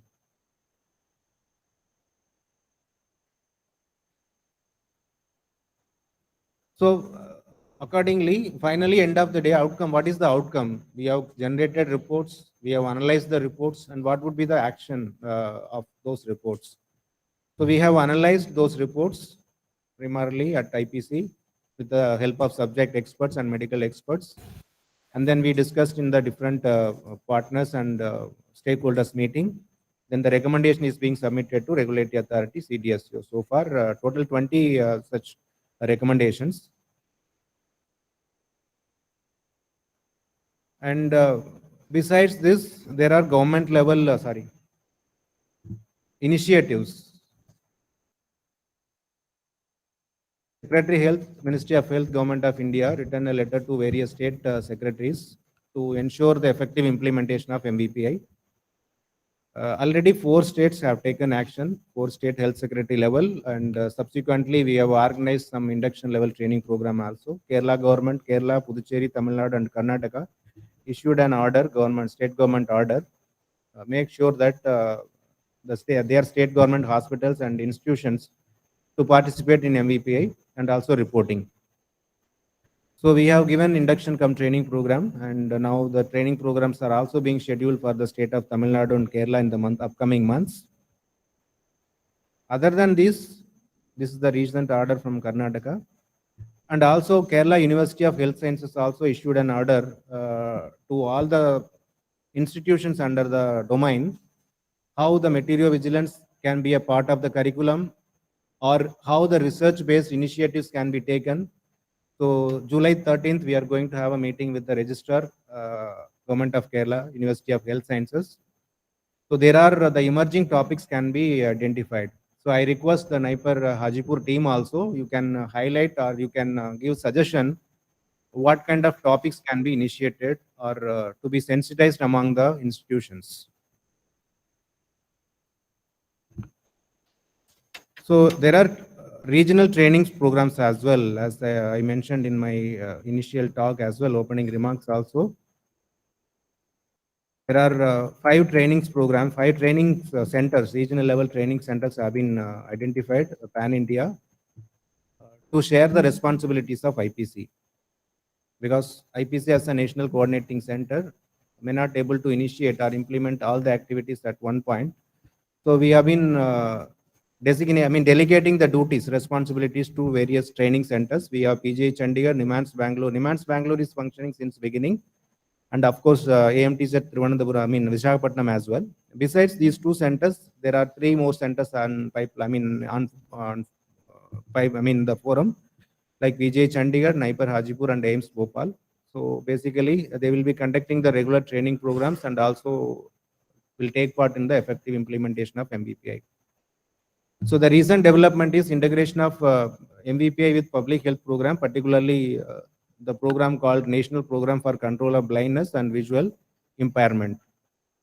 Along with this blindness program, DGHS also wrote a letter to National Program for Family Planning to ensure the safety of medical devices used in the family planning program, like particularly intrauterine contraceptive device, condoms, others, etc. And subsequent to this DGHS letter, various states we are working with various states, and today we are going to have an official from the Bihar program, National Blindness Control Program as well. We are going to have a parallel meeting. So what would be the outcome of this integration? Because there are a lot of issues and complaints with the use of intraocular lenses during the cataract surgery or glaucoma treatment. In order to build the public confidence that the devices are used in the blindness control program are safe, if any issues, they can be reported to the program and remedial action can be taken. So this is one of the recent development, and as a training center, NIPER Hajipur will work with this Bihar State Blindness Control Program for monitoring the safety of those products. This is the background information about the public health program, namely, of course, I am happy to present on behalf of the National Blindness Control Program, because this is the program was launched by the ministry in the year 1976 to reduce the blindness. Accordingly, the intraocular lens related cataract surgery is being carried out across India through this program. And of course, IPC also continuously receiving. Till date, we have received 57 such cases related to intraocular lenses. And this is about the case study. Recently, we have come across, as actually I told you, 57 such cases have been reported. But here the adverse events called as TAS, toxic anterior segment syndrome, post-operative endophthalmitis, and severe eye inflammation. These are the expected adverse events related to intraocular lenses. But again, if it is quality related, then those suspected samples, suspected batches should send to the CDSU approved laboratory for testing. We should get the laboratory report, then only the causality can be concluded whether it is related or not, if it is quality related. And again, as per the regulation, this is being regulated as class C medical device. The consumer participation in the program is essential because there are some devices are directly connected with consumers. So here, this is the consumer reporting form is being designed by the Indian Pharmacopoeia Commission to empower or to enhance direct consumer participation in this program. So this consumer form will be circulated to all the centers, as well as directly it will be available in the website. And we are also trying to bring this form in the mobile app as well. There are some literacy educational materials also being developed by the Indian Pharmacopoeia Commission to enhance consumer reporting. As you know, the pregnancy kit related adverse events is one of the emerging concern. Recently, we have come across some of the particular batch of the products found to be ineffective. So in order to educate the consumer, of course, pregnancy kit also regulated as a device, so as a diagnostic kit. So this is also need of the hour to do. So when you talk about reporting, what type of products to be reported, you must be noted that pregnancy test kit also as regulated as a medical device. But this also needs to be monitored and reported, such events. Another problem currently, according to our experiences, what we are encountering, multiple use of some medical devices. There are certain devices meant for single use only. We come across some adverse events related to multiple use. So it needs to be avoided. It's a preventable adverse events. So this is again, the information to the healthcare professional as well as consumer. Make sure that single use of medical devices intended for single use only. We need to read the user instruction manual. Again, this is another case which I would like to present over here. Consumer reporting, consumer awareness is also spreading. The knowledge among the consumers about the reporting is also increasing. This is one of the recent report reported by the consumer. You might be knowing there are many countries like Netherlands, they have patient reporting is high. Among all the WHO participating countries, Netherlands is one of the country come up with a lot of signals reported by the consumers. Their level of literacy, the tools developed for the consumers are high. So there the patient report or patient reports end up with signal is high as compared to all other WHO participating country.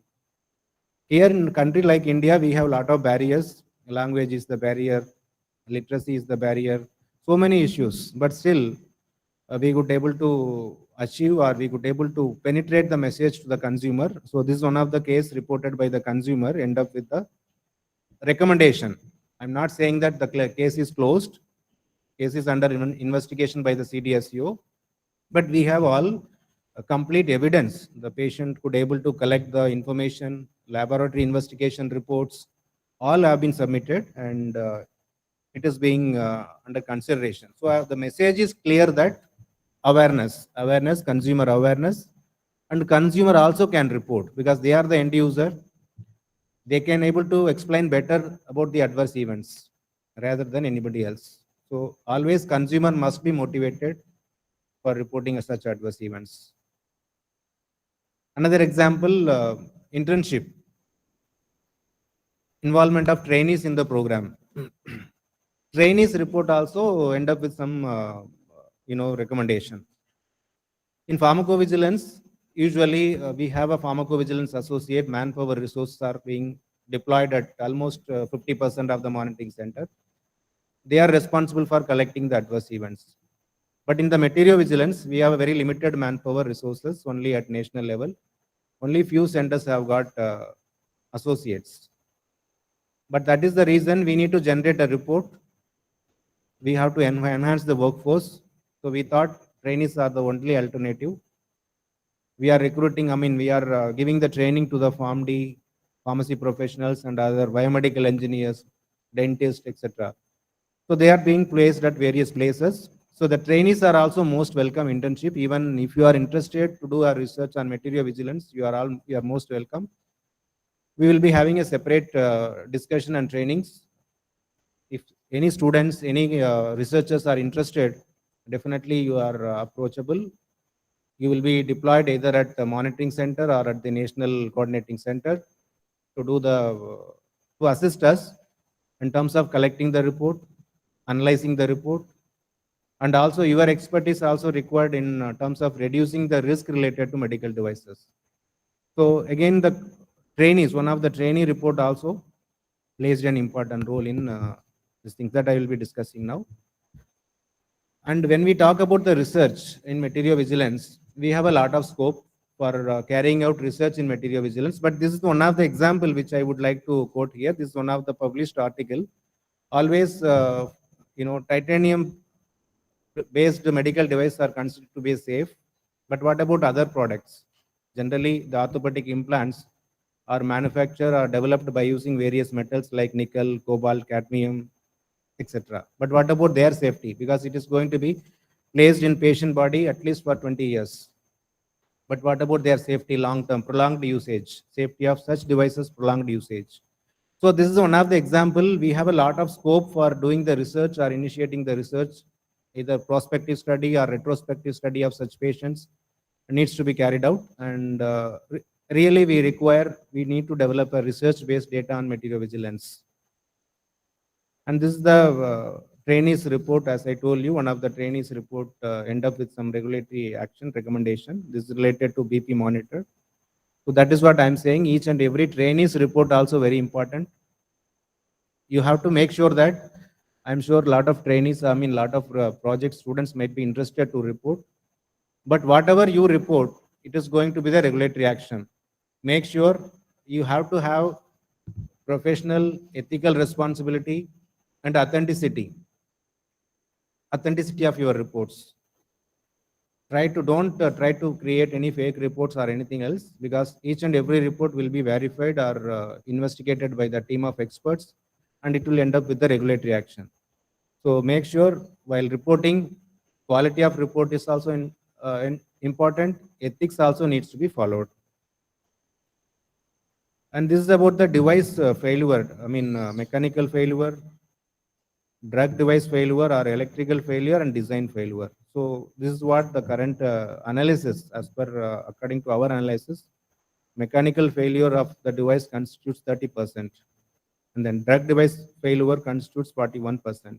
I mean, nebulizer and inhaler, any related drug device combinations. This is also needs to be noted. We have to bring into our practice how we are going to reduce the error. That is also on a part of the vigilance practice, I mean, medical device practice. In drugs, there are serious criteria. When you apply the serious criteria, death, life-threatening, disability, permanent damage, hospitalization, congenital anomaly, all this criteria, all these things are considered to be SAE.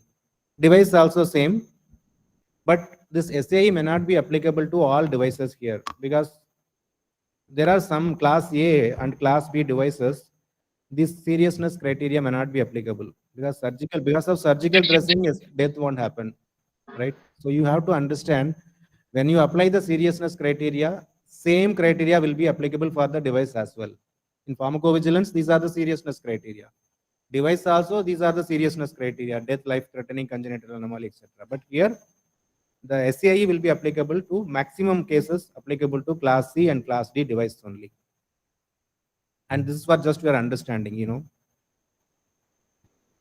Well, actually, national level, at NCC level, we do conduct regular studies, to create the awareness among the professionals. I'm sure the similar kind of studies are also conducted at the regional level, that is knowledge, attitude, and practice-based material vigilance among the professionals. This is one of the study conducted at the national level. There were 1,756 healthcare professionals were included in the study to understand their level of knowledge. According to our study, all the healthcare professionals, 99% of the professionals were aware of the material vigilance. They are aware about the MVPI, they are aware about the system, but only thing they could not able to report because of various reasons. Legal issues.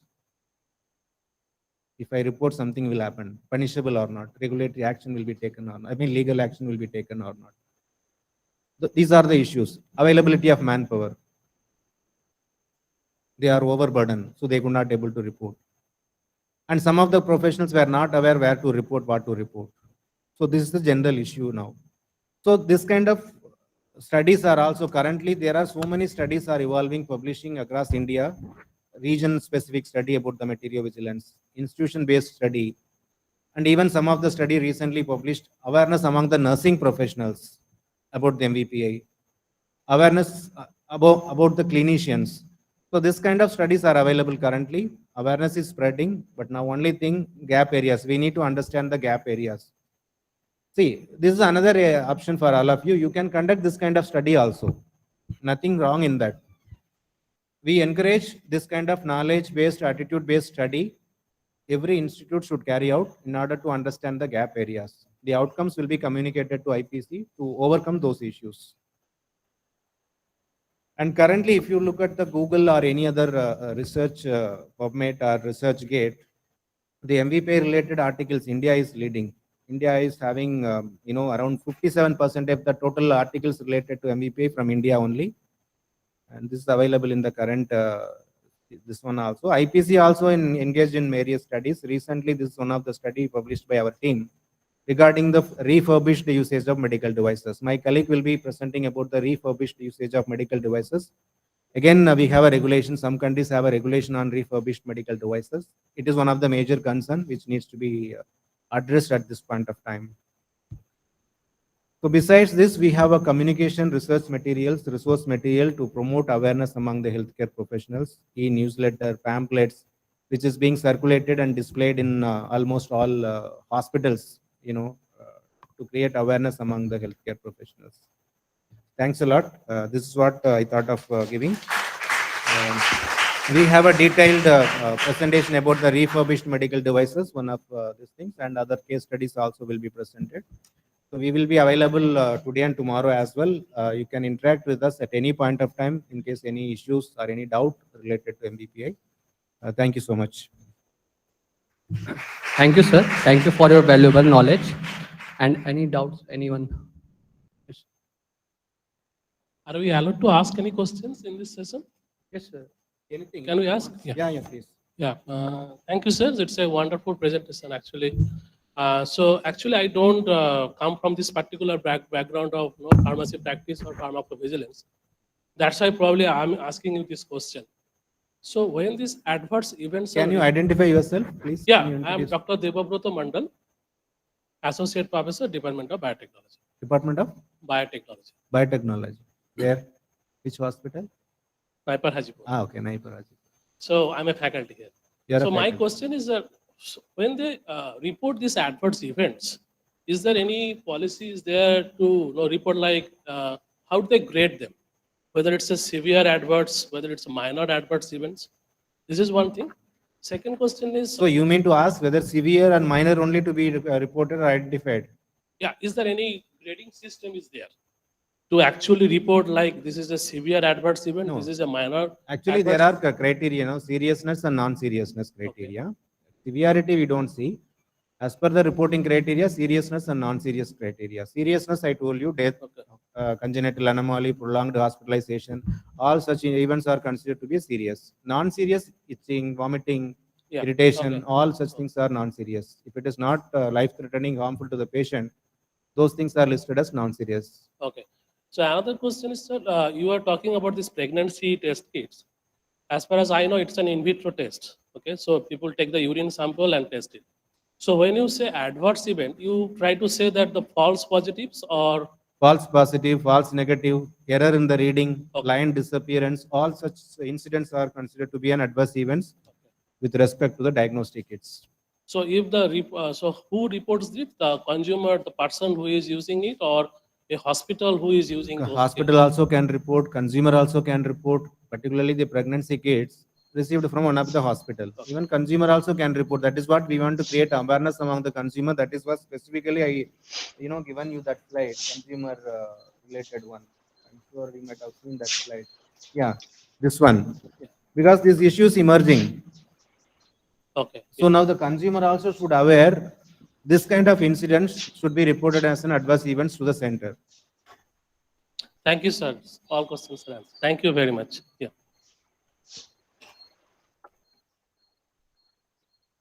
So anything else? Otherwise, Hello? no more. Can you hear me? Like, sir, online one person. Hello? Okay. Hello, can you hear me? Yeah, I can hear you. Yeah. Yes, sir, you are audible. You can ask your question. Okay. Myself, Dr. Kumaresh, I'm doing MD Pharmacology post-graduation.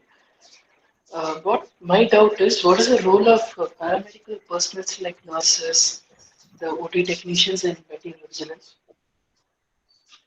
I'm not clear your question. Can you? Ma'am, can you repeat your question once Name- again? his name is and- What is the role of paramedical staff like nurses, OT technicians, Paramedical in staff?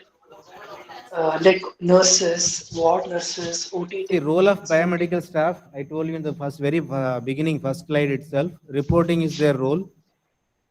Can you hear me? Yeah, I can hear you. The paramedical staff like pharmacists, nurses, lab technician, physiotherapists, etc., their primary role is to monitor the device used in their domain. Say, for example, nurse is a paramedical. she or he should understand what are the devices under her domain. Syringes, needles, sutures, cotton, all such products needs to be monitored and reported.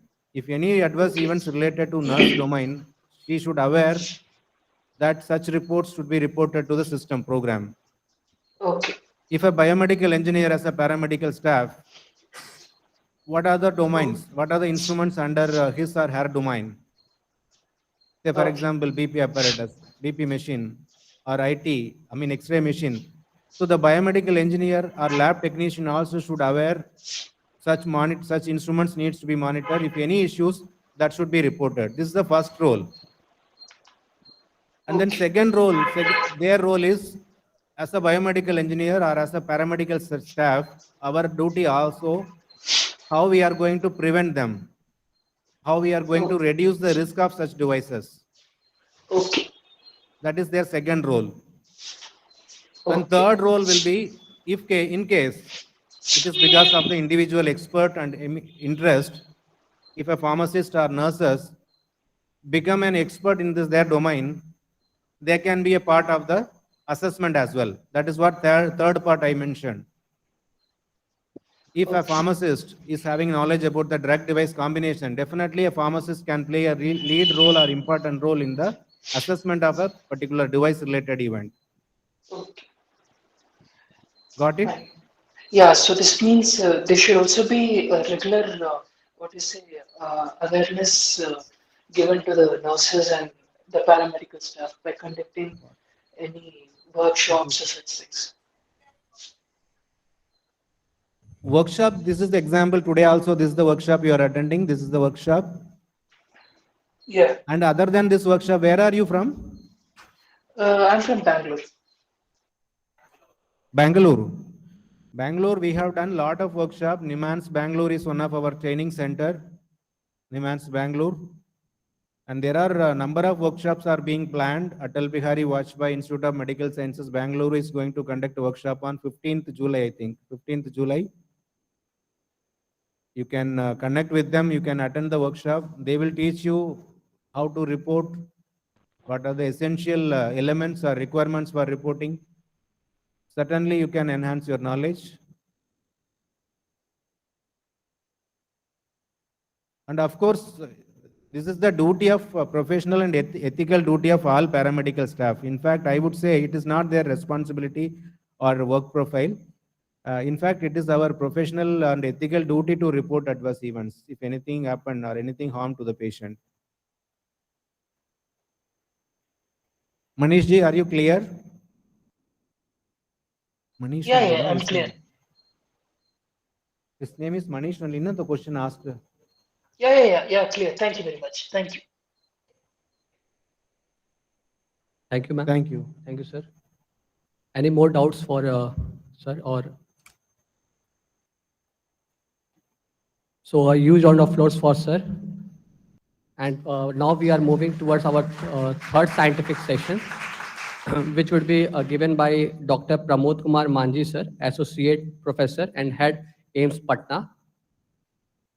So his talk will be on the theme, Role of Medical Device Adverse Event Monitoring Center in Medical Devices Adverse Event Reporting. So a brief introduction regarding sir. Sir is a coordinator of AMC and MDMC AIMS Patna under IPC, Government of India. Sir is chairperson, Department Research Committee, also member secretary of Institute Animal Ethics Committee AIMS Patna, member of Institute Research Committee and Institute Ethics Committee AIMS Patna, editor-in-chief IJCRR and associate editor, the Trial Journal, published around 27 research papers in the peer-reviewed journals. Also, his area of interest are clinical pharmacology, clinical trials, pharmacovigilance, materiovigilance, pharmacogenomics, and personalized medicines and medical education. So with these, we would like to welcome Dr. Pramod Kumar Manji, sir. We should give a huge round of applause to sir.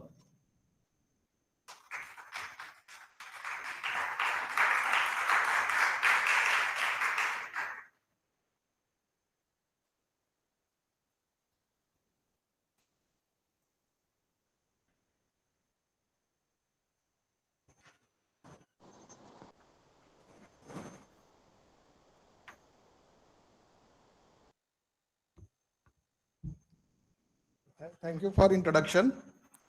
Honorable Executive Director, M.S. Kalyani, Professor Dr. Ramji Singh, sir, Dr. B. Ravichandran, sir, Director, NIPER Hajipur, Dr. Rajiv Singh Raghuvanshi, sir, Drug Control General of India, and officials from the CDSCO, Samir, sir, Dr. V. Klai Selvan, sir, Senior Principal Scientific Officer, Indian Pharmacopoeia Commission, all the dignitaries of the DAS, all the officials from the IPC, CDSCO, all delegates, online and offline.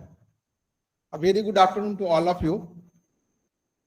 At the outset, I must congratulate the NIPER Hajipur for organizing such a awareness program on the safety of the medical devices, that is Materiovigilance.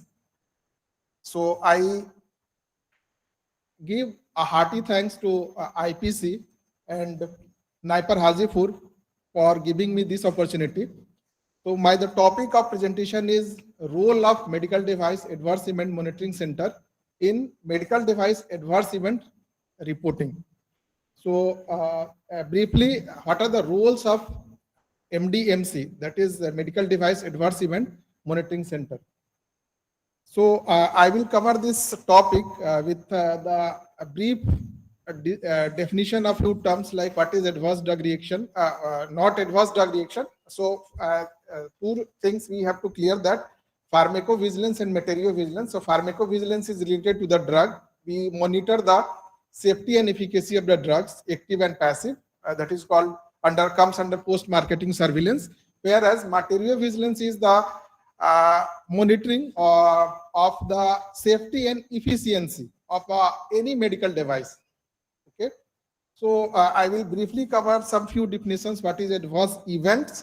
What is medical device? What is medical device adverse event? And a small definition of the materiovigilance, and about materiovigilance program of India already covered by V. Klai Selvan, sir. Then what are the functions of Medical Device Adverse Event Monitoring Center? What are the roles of this coordinator and deputy coordinator? What are the roles of research associate, and the journey of AIMS Patna as a Medical Device Adverse Event Monitoring Center? So let us begin with the introduction.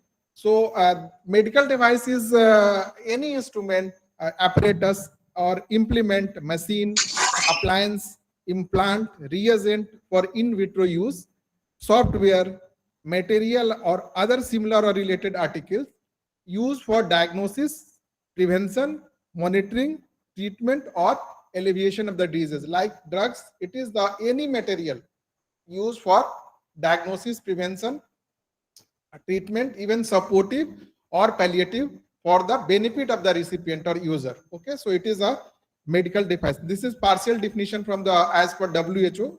So there is a long list of the points in the definition of medical device by WHO and as well as the medical device rules 2017 by Government of India. Then what is adverse event?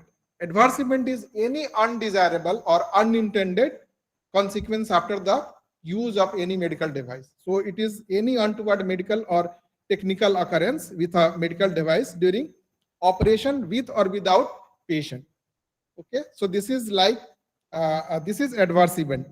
What is when we call it medical device adverse event? When it is related to the medical device, like the adverse event and ADR.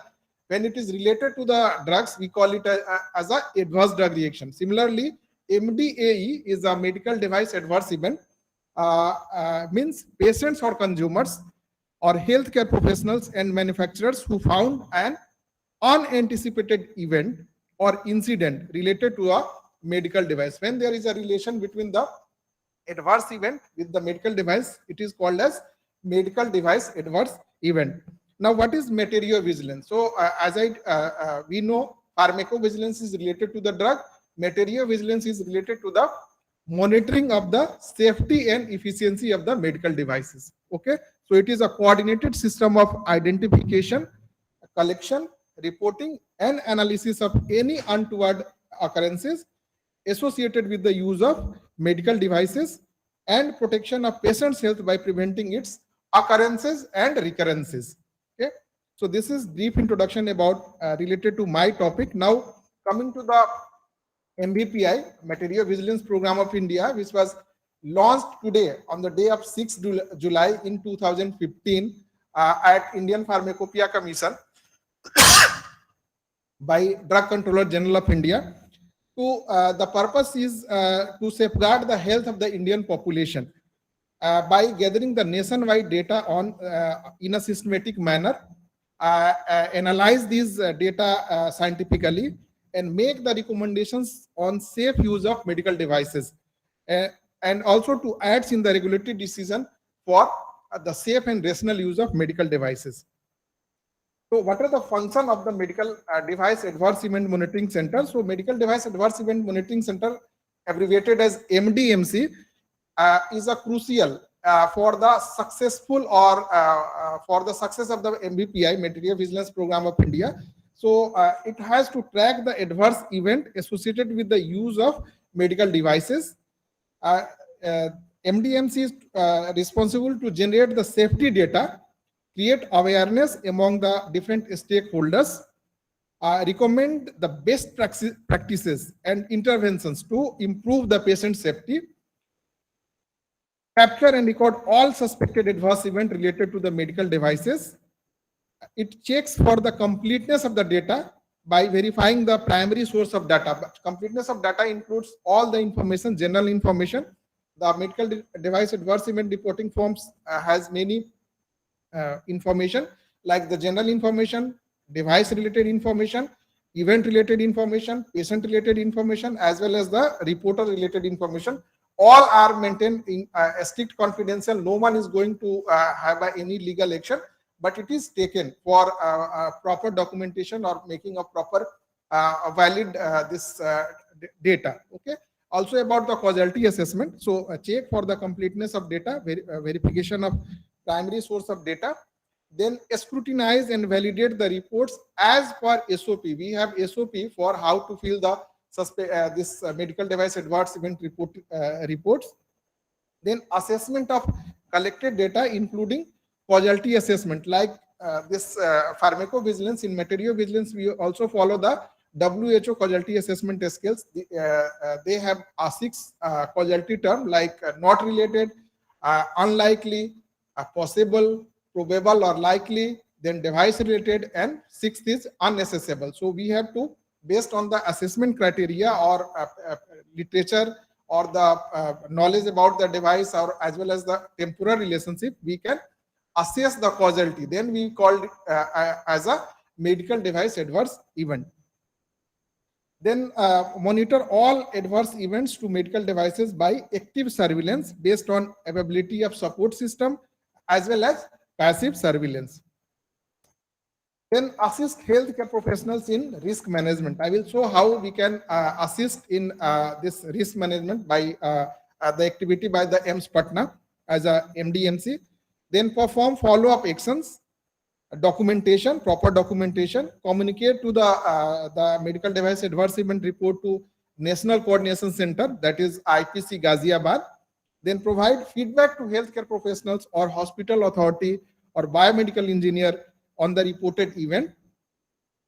Then create awareness as we are doing today among healthcare professionals, especially the significance why we should report any adverse event related to the medical device. We are wearing nowadays era of medical devices, smart watches, but these are only we concerned with all the devices which are regulated under the medical device rules of India, not all the smart watches, but we are in the era of wearing all the medical devices which affects the health of a person.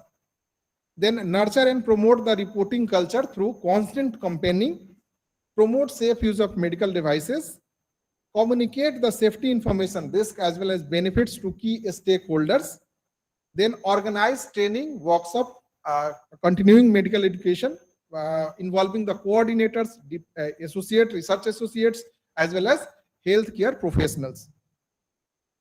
Then to participate in a corrective and preventive action, we have to adopt the strategy to prevent or minimize the event. related to the medical device. MDMC must form a committee at hospital level and conduct regular meeting to analyze the root cause about any adverse event. Conduct educational programs, workshop seminar on materiovigilance, liaise, collaborate, communicate, and support other MDMC or organization to participate in the materiovigilance program of India, and dissemination of safety information in the form of drug safety, medical device safety alert, as well as this newsletter, especially e-newsletter. Then what are the roles of coordinator? Coordinator is every MC is assigned with a coordinator or deputy coordinator along with a research associate. So coordinator role is wholly responsible for the smooth functioning of the MDMC. So coordinator has to sensitize all the healthcare professionals and have to organize the training programs. They have to ensure the quality of the reported data. There should be no any fake data. Provide feedback to the all stakeholders, starting from the manufacturers, importers, distributors, marketing authorized holders, healthcare professionals. So then for forming materiovigilance expert committee, materiovigilance causality assessment committee, and conducting meetings on a regular basis, communicating consolidated monthly reports to the IPC Ghaziabad, then responding to the query from the NCC and general communication when they ask about the validity of the report. Overall function of the MDMC, the coordinator is responsible. Now, what are the roles of research associates? So, research associates collects, process and follow up the reports. He or she ensures the completeness of the data as per the SOP. The data assessment and documentation of the report may be done by the research associate. He or she communicate reports to the NCC through the duly filled MC reports are scanned, and it is sent to the through the Gmail. A scanned copy sent to the Gmail to the we have Gmail satrunjay.ipc@gov.in. So we duly filled the form, scan it, and send it to the National Coordination Center. Then maintenance of the documents, preparing consolidated monthly reports for each month of the adverse events, and supports organizing awareness and training programs. So these are the roles of research associates. I welcome the IPC for it is not possible to provide every center the research associate due to some constraint. So now just we have got a research associate in the form of training. So to increase the adverse event reporting related to the medical device. So now coming to the journey of AIIMS Patna as a medical device adverse event monitoring center, it is helpful for the state medical colleges who are willing to start as a MDMC center. So we have to fill this letter of intent, 5-page letter of intent, easily downloadable from the IPC website. So we have to fill this letter of intent for getting permission from the IPC. So I have sent in 2018. So this is the form I have sent to the IPC. They after receiving this document, they give the acknowledgement that we have received your letter of intent, and this is the form, 5-page letter of intent. So deputy coordinator ideally should be a biomedical engineer. So we have a biomedical engineer. So we have keep him as a deputy coordinator. So this is another page of letter of intent. We have to take permission from from note sheet from the competent authority, head of the institution. So this is our note sheet, permission from the director AIIMS Patna. Various terms and references you have to sign by the head of institution. So this is letter of intent. Then we got approval letter on 5th August. So the Department of Pharmacology AIIMS Patna has been approved as a MDMC by IPC Ghaziabad since 31st July 2019. So this is our signage of the this ADR monitoring center we are already working, and This is Medical Device Adverse Event Monitoring Center, and this is this letter of permission, approval letter by IPC. So what we do, what we did. So starting from the 2019, in 2019 we reported adverse event related to medical device total 19. In 2020, 110 due to COVID, especially with the personal protective equipment reporting form. You can see after 2020, we have a decreased trend of this AD reporting due to unavailability of PCA. Because we are involved in so many extra activities, some administrative, some academic. So there is a need of dedicated person, dedicated dedication for this reporting of adverse event related to medical device. So the challenges are there is huge lack of awareness about the material vigilance. So also at the center level, the knowledge is adequate, but at periphery, even some clinicians don't know what is material vigilance. Okay, so among the healthcare professionals, there is lack of knowledge. There is a lack of manpower. There is a high work or patient load and lack of time also to report any untoward reaction. And also thinking that MDAE reporting is not a duty of healthcare professionals. Okay, so reporting of adverse event related to medical device is a ethical. We should report. We should inculcate a culture to report any untoward events related to medical device. So what we conducted a training program on March 25th, 2021. This is the program schedule we conducted with collaboration with the Indian Pharmacopoeia Commission. They are highly supportive, they are highly responsive and highly proactive in organizing such any training program. Then we have printed this awareness sentence, that is दवाओं से होने वाले दुष्प्रभाव side effects को कृपया pharmacology विभाग this mobile number, email, toll free number या Google पे के माध्यम से पीबीपीआई ऐप पर अवश्य सूचित करें, यह आपके जनहित में है. This is the printed on the back page of the OPD AIIMS Patna OPD form. Now we have to just in a process to include the dawao and medical devices. Okay, so we will in a process to include this one because printed in a lakhs at a time. So in next phase we will include medical device also. So this is the our effort to increase the awareness among the this patients, consumers. Then we have a WhatsApp group. Okay, so WhatsApp group we to increase the reporting. Just you can see here the glucose strip whole box not working. It is not sucking blood in circle part. Golden thing is missing. So sent by a photo by a nurse's sister. So I have just appreciated. Thank you for reporting. Will be reported. And I will raise the issue in drug and therapeutic committee. So this issue I also raise in the ultimate time of material vigilance is to ensure the safety of a patient. So I raised this issue, I reported, but I raised the issue at local level in my drug and therapeutic committee, and this issue was resolved. So the ultimate aim is to ensure the patient safety. And this is the some pamphlets which is pasted on various places in the hospital, like this from the IPC, nicely what to report, why to report, how to report, what are the channels where to report, everything is there. Helpline number is there. So this is the sensitization program by AIIMS Patna. So in conclusion, effective functioning of the MDMC is crucial for the success of the material vigilance program of India. The primary functions of the MDMC are identification, collection, analysis and submission of MDA medical device adverse event to the National Coordination Center, IPC Ghaziabad, creating awareness and educating healthcare professionals and other key stakeholders holders like this importers, manufacturers, healthcare professionals, distributors.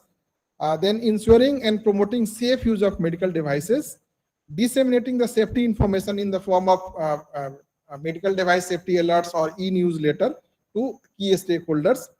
And MDMC can greatly support National Coordination Center in achieving its aim of safeguarding the health of Indian population.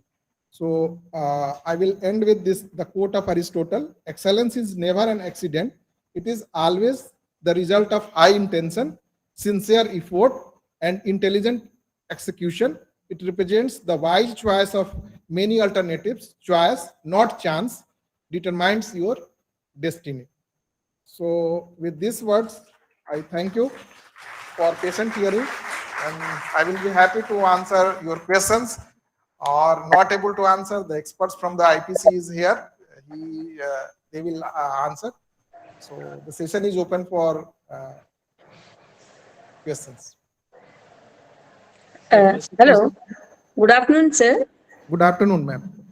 This is Shashikala Wali from Keli College of Pharmacy, Belagavi, sir. It's Karnataka, sir. We have a tertiary care hospital. Sir, can we do the academic research on metrovigilance? How it is feasible, sir? Because I don't know. The first time we are hearing, because since many years we are hearing about pharmacovigilance. Even we have a center also, sir. But metrovigilance, first time I am hearing, sir. Can we go for the academic research, sir? Yeah, ma'am. Clysenwal sir shown the CAP study, knowledge, attitude, and practice. So we can do at our center, regional center, and communicate to the IPC Ghaziabad, NCC. So we can do, we can even do what are the challenges, okay? What are the knowledge about materiovigilance? How many of the healthcare professionals are knowing? Because I also share my experience that many clinicians, even they are using some implants, intraocular lenses, so many in vitro diagnostic, they don't know the term materiovigilance. Okay, so we can start, ma'am. It is simple. Even you start the MDMC centers by giving just letter of intent to IPC Ghaziabad. Sure, sir. Thank you so much, sir. Which department we can do, sir? Like particularly cardiology? Any department, but pharmacy, Department of Pharmacy, Pharmacology are looking this materiovigilance and pharmacovigilance, ma'am. Okay, sir. Thank you so much, sir. Thank you. Any questions from audience, delegates? Yes, just a thing. The 8th birthday, 6th July 2015. Today is can you hear me? 2023. So we have to just assess what we achieved in 8 hours.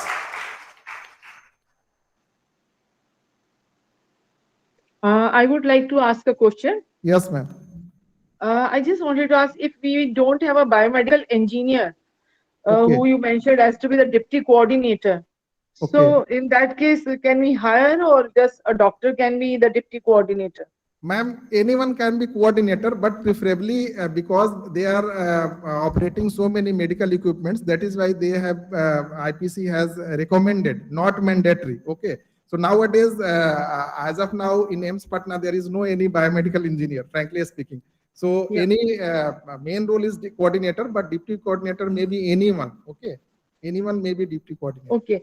And second thing, for doing the causality assessment or related with adverse events or medical device. Yes, like, we have, ma'am, causality many assessment times we scales. don't have the expertise for that. We have 6 causality assessment term. First is the not related. Second is the unlikely. Third is the possible. Fourth is the probable or likely. And all the things. Is the device related, and sixth is the unaccessible. It is available by this European documentation as well as the WHO Uppsala Monitoring Center causality assessment scales. So we have now they have also severity criteria. What are the various categories of risk of the medical devices? So it is same like the drugs. We are doing the pharmacovigilance, the 6 categories in that. Similarly, like drugs, pharmacovigilance deals with the safety and efficacy of drugs. Materiovigilance. Yeah, so it's exactly the same 6 criteria are there. Medical devices. So in causality assessment, all the 6 criteria as in pharmacovigilance are there. All the 6 levels. Can you repeat, ma'am? I'm saying, so it is exactly like the pharmacovigilance. All the 6 categories are there of the causality assessment. Yeah, ma'am. Okay, thank you so much. Thank you, ma'am. Thank you. Sir, your question. Sir, we do have a question from our audience, which have connected through online. Ganesh S. Want to ask what is the safety reporting rules applicable for medical devices in clinical phase? not audible clearly. What is the safety reporting rules applicable for medical devices in clinical practices? What is the? Hello, sir, can you hear me? Which one? Safety reporting tool, we have medical device adverse event reporting form, okay, easily downloadable, okay. Then this is one tool, this is by the form, you can directly call to the helpline center, okay, communicate through the Gmail to the IPC, okay. So, or also communicate to the nearest MDMC center. So there are basically 4 tools. By the ADR reporting form, can submit directly to the IPC Ghaziabad, another nearest MDMC center, toll-free number is there. Okay, so these are the various tools by which we can report. Sir, the next question is how data is authenticated if any patients are reported related to medical devices? How the data is authenticated? If any patients report areas related to medical devices. Okay, so for data authentication, the ADR reporting for this medical device adverse event reporting form have a first part is about the general information. So that is why you have to give the some not full name, but CR number must be there. CR number or registration number must be there. Every case is followed. Okay, so there is no chances of fake data. Okay, so details about the patient, details about the even the details about the license number, batch number of the device, details of the event, details of the reporter. Okay, everything is confidential, but every point is asked in a medical device adverse event reporting form. CR number is CR number or registration number of patient is a must to identify that this incident happened or not. Okay, or especially if not CR number with the patient, the device, every device has a peculiar number. Okay, so it can be authenticated. Sir, this another question. Hello. M Pharm Pharmacology. What other research work can be done in materiovigilance apart from CAP studies? Okay, what other research can be done in materiovigilance apart from CAP studies? Okay, CAP study related to the healthcare professionals.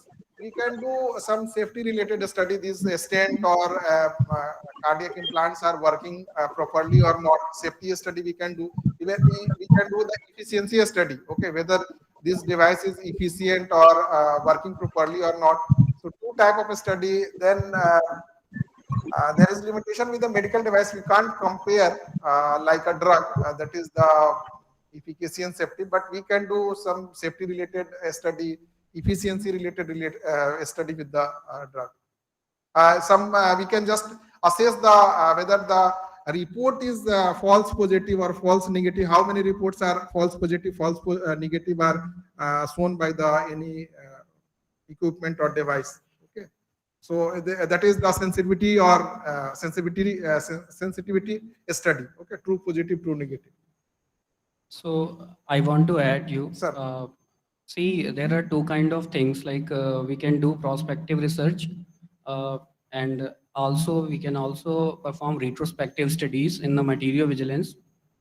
Choice is yours. There are array of devices like drug-eluting stents are there, implants are there, lenses are there. So based on the feasibility of the nearby center or the availability of resource, you can choose your device.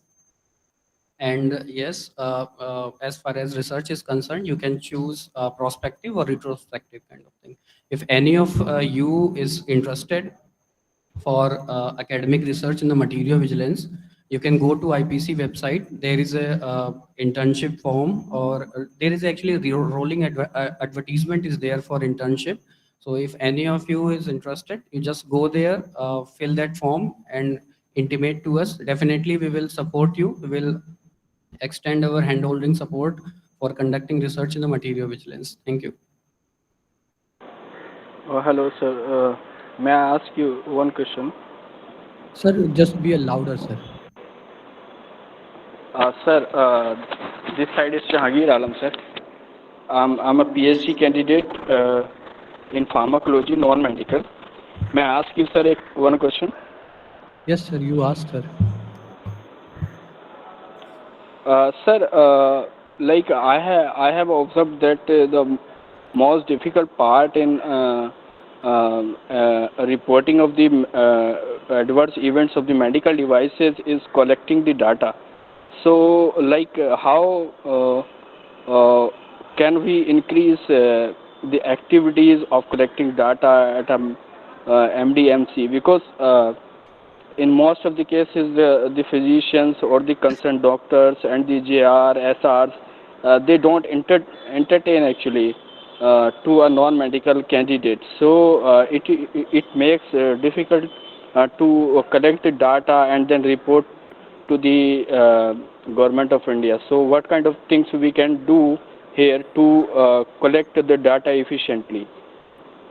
Sir, the same problem we are facing. Okay, so we have to dedicate some person in a rotatory basis. Even we can use our senior residents and junior residents. They are hesitant to go in a ward. Okay, because the clinicians are so busy, they are not entertained. So what I use, we have created a WhatsApp group. Okay, involving the clinicians and the nurses. So I frequently request them to, if any ADR or adverse event occur with the medical devices, please report us. Then I used to send our SR or research associate to collect the data, because no one has time to just come forward and report this any event. Okay, so we have to So yes, sir. Yeah, I have inculcate a already culture, I have because already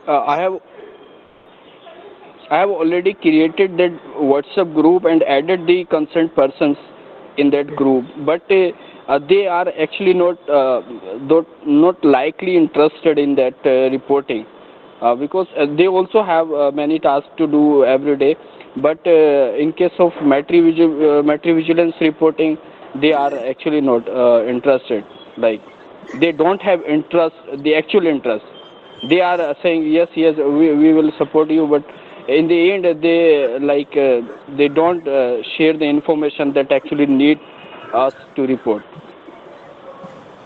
so I think the coordinator should be active and also involve the administration of the institute or colleges. Okay, to just give some points, some credit for this the next second year, or extending their tenure. If they are not reporting, not actively involving in this type of activity, they should not be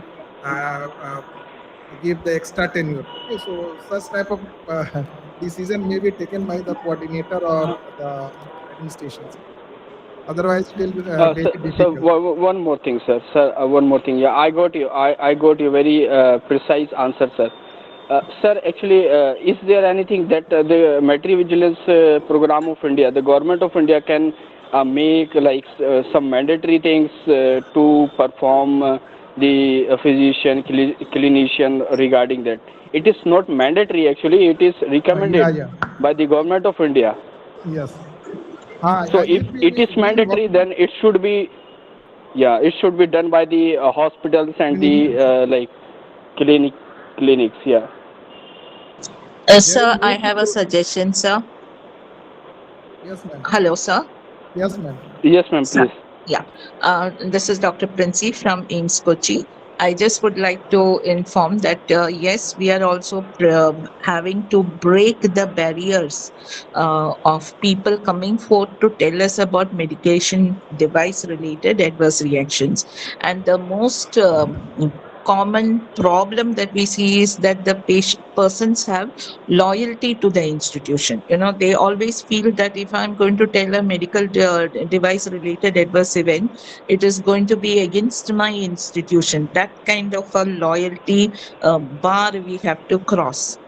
So we keep saying that yes, it is necessary that we have to report medical device related reactions, but they are not understanding that we are helping the whole country and the institution as such in having medical device related adverse reactions.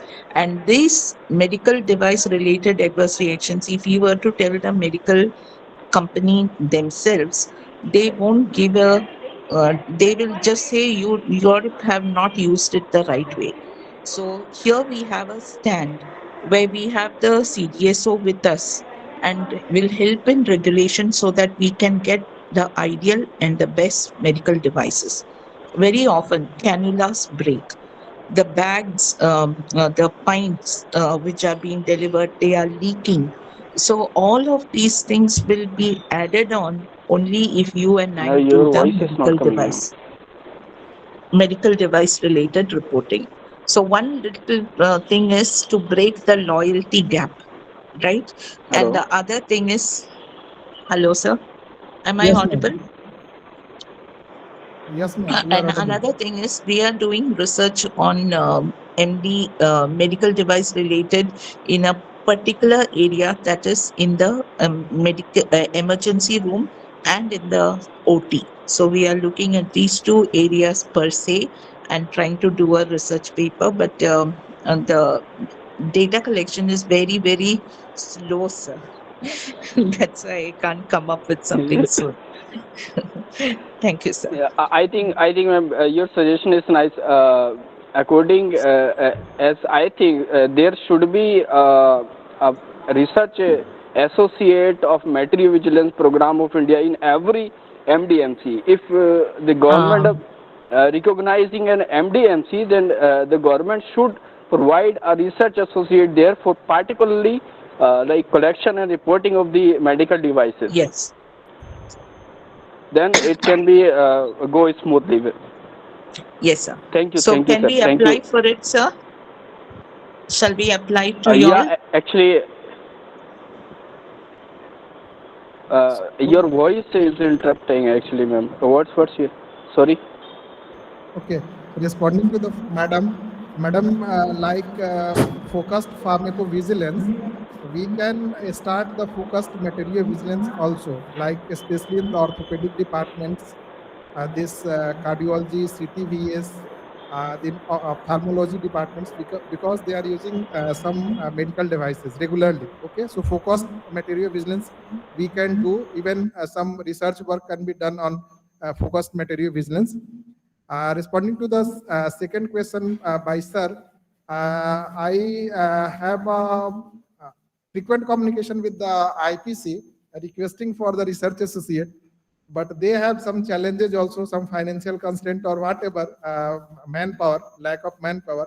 They are as of now not able to provide research associate to every center. So we have to plan our we have to plan our resources or manpower to utilize them for the safety of our Indian population. So as of now, IPC is not giving a research associate or a pharmacovigilance associate to the any ADR monitoring center or MDMC. They are just giving the trainee for MDMC. Just AIIMS Patna have one research associate as a trainee joined at AIIMS Patna. See, I want to add you, sir.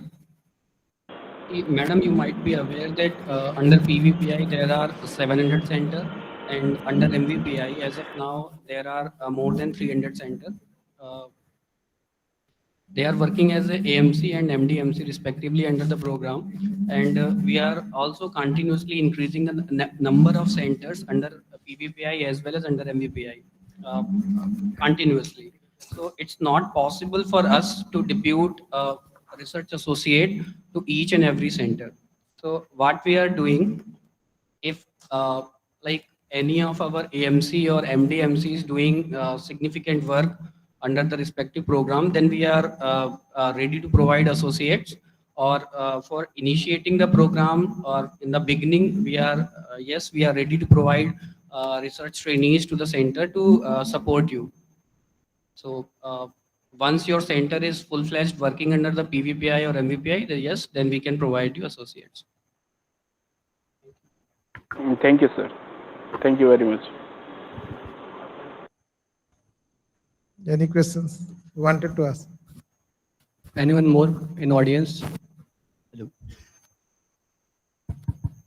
So this is not completely related to pharmacovigilance, But recently, the Chief Minister of Jharkhand have decided to give job to those people who can just read the composition of the medicine and they can dispense the medicine. If they don't know about the adverse effect or adverse reaction or adverse event, then how they can be a part of pharmacovigilance? How they will be a part of pharmacovigilance? Okay, so anything related to unwanted, undesirable events, anyone can report, even illiterate person. If he or she take a medicine or using the medical device, even they can able to report the undesired or intended this action. Okay, so I think there is just awareness. Anyone can report. If suppose I have taken anything or used a medical device during or after I feeling something, it may be suspected. Okay. So, but if the pharmacist will be not available at the hospital or in medical store, then how they will dispense the medicine? Means they don't know much more about the pharmacological action or all those things. So. See, actually, any healthcare professional, including pharmacist, is supposed to know that any drug or any device can cause adverse events. And if he is aware, but not fully aware about the reporting tools or how to report, where to report, what to report. So for that, or for those persons, we have a toll-free number, and that toll-free number is open from all weekdays from Monday to Friday, 9 to 5:30. So even if you have any doubt or over any device or any drug, you can call that toll-free helpline number, and we will support you in reporting incidents if you have any. Thank you, sir. Can I make a comment? Am I audible? Yes, sir, you are audible, sir. Just be louder. Yeah. I'm Dr. Tripathi, Dr. Shantanu Tripathi. Yes, sir, So there was a question on how to go about with research. So I just thought that let me make a comment here. As we all know that the new curriculum, medical curriculum, that competency-based medical curriculum, that has also mandated that all medical students should also have Excuse me, a. sir, you are not audible. Like your voice is not clear, sir. Just be a louder, sir. Can you hear me now? Yes, sir, we can hear you. Okay. What I was telling, according to the new curriculum, the competency-based medical curriculum in medical colleges, the medical students are also to have a family adoption program whereby each student is assigned at least one family in the rural setting. Okay. So you can think of assigning the medical student itself some kind of survey in that family whether there is not only materiovigilance, even pharmacovigilance also, but today we are talking about materiovigilance. So in that family, if there is any person who has been implanted with any medical device, that is type C and type D, which carries greater risk, more risk, that is implantable device. So if there is any person who is having a pacemaker in place or who is having a prosthesis in place, and then if there is any issue, if there is any problem, so it can start with that. You don't really need much of the technical support, but inducing the medical students, you can try to generate data, and these can be collated. Just simply think of the pacemaker, how the pacemaker is functioning. If there is any functionality issue, okay, that can be also reported. And there are many reasons for why a pacemaker may fail. Okay, and then of course the patient, if he faces any problem, he comes back to his doctor who has implanted the pacemaker.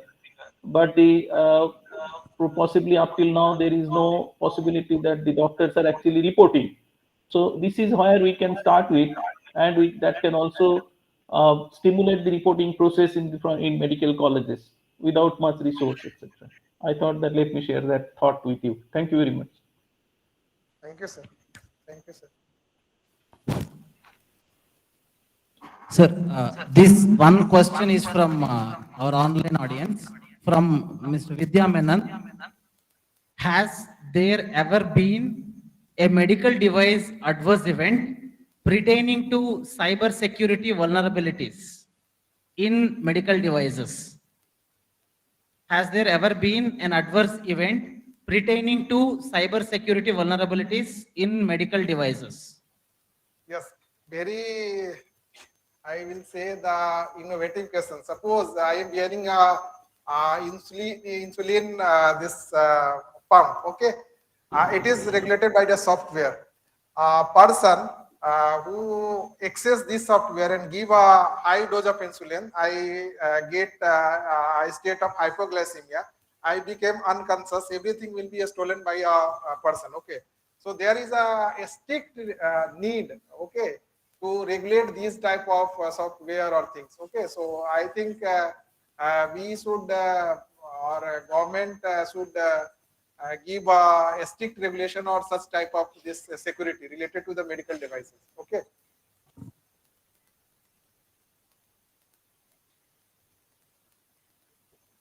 I think now all the doubts and are being cleared by sir.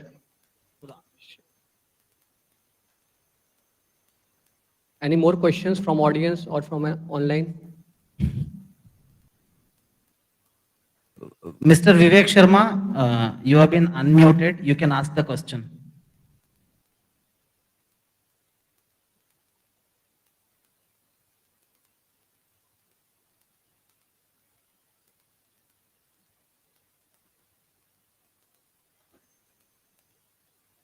Mr. Sanjeev Kumar, you have been unmuted. You can even ask the question.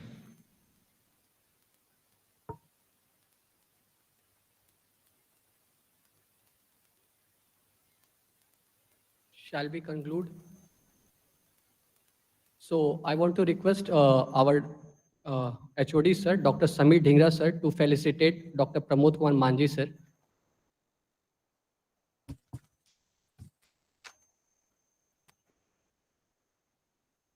Guys, give a huge round of applause for his valuable knowledge. Talk over this.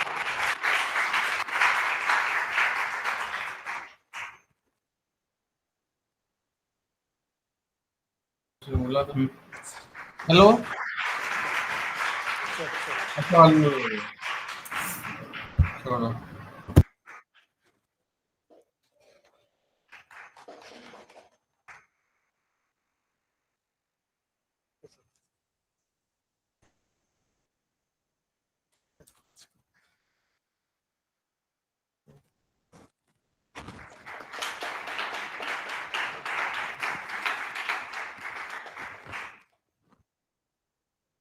Proceeding to next, now there is our lunch break.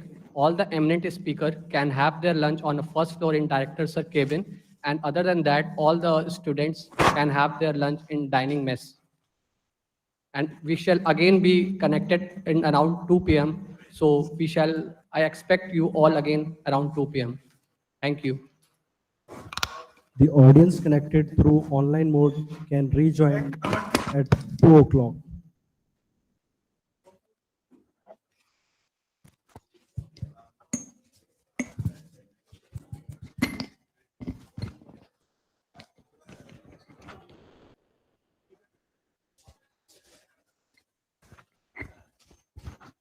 All the participants and all the students can have their dining in the mess just adjacent to the college.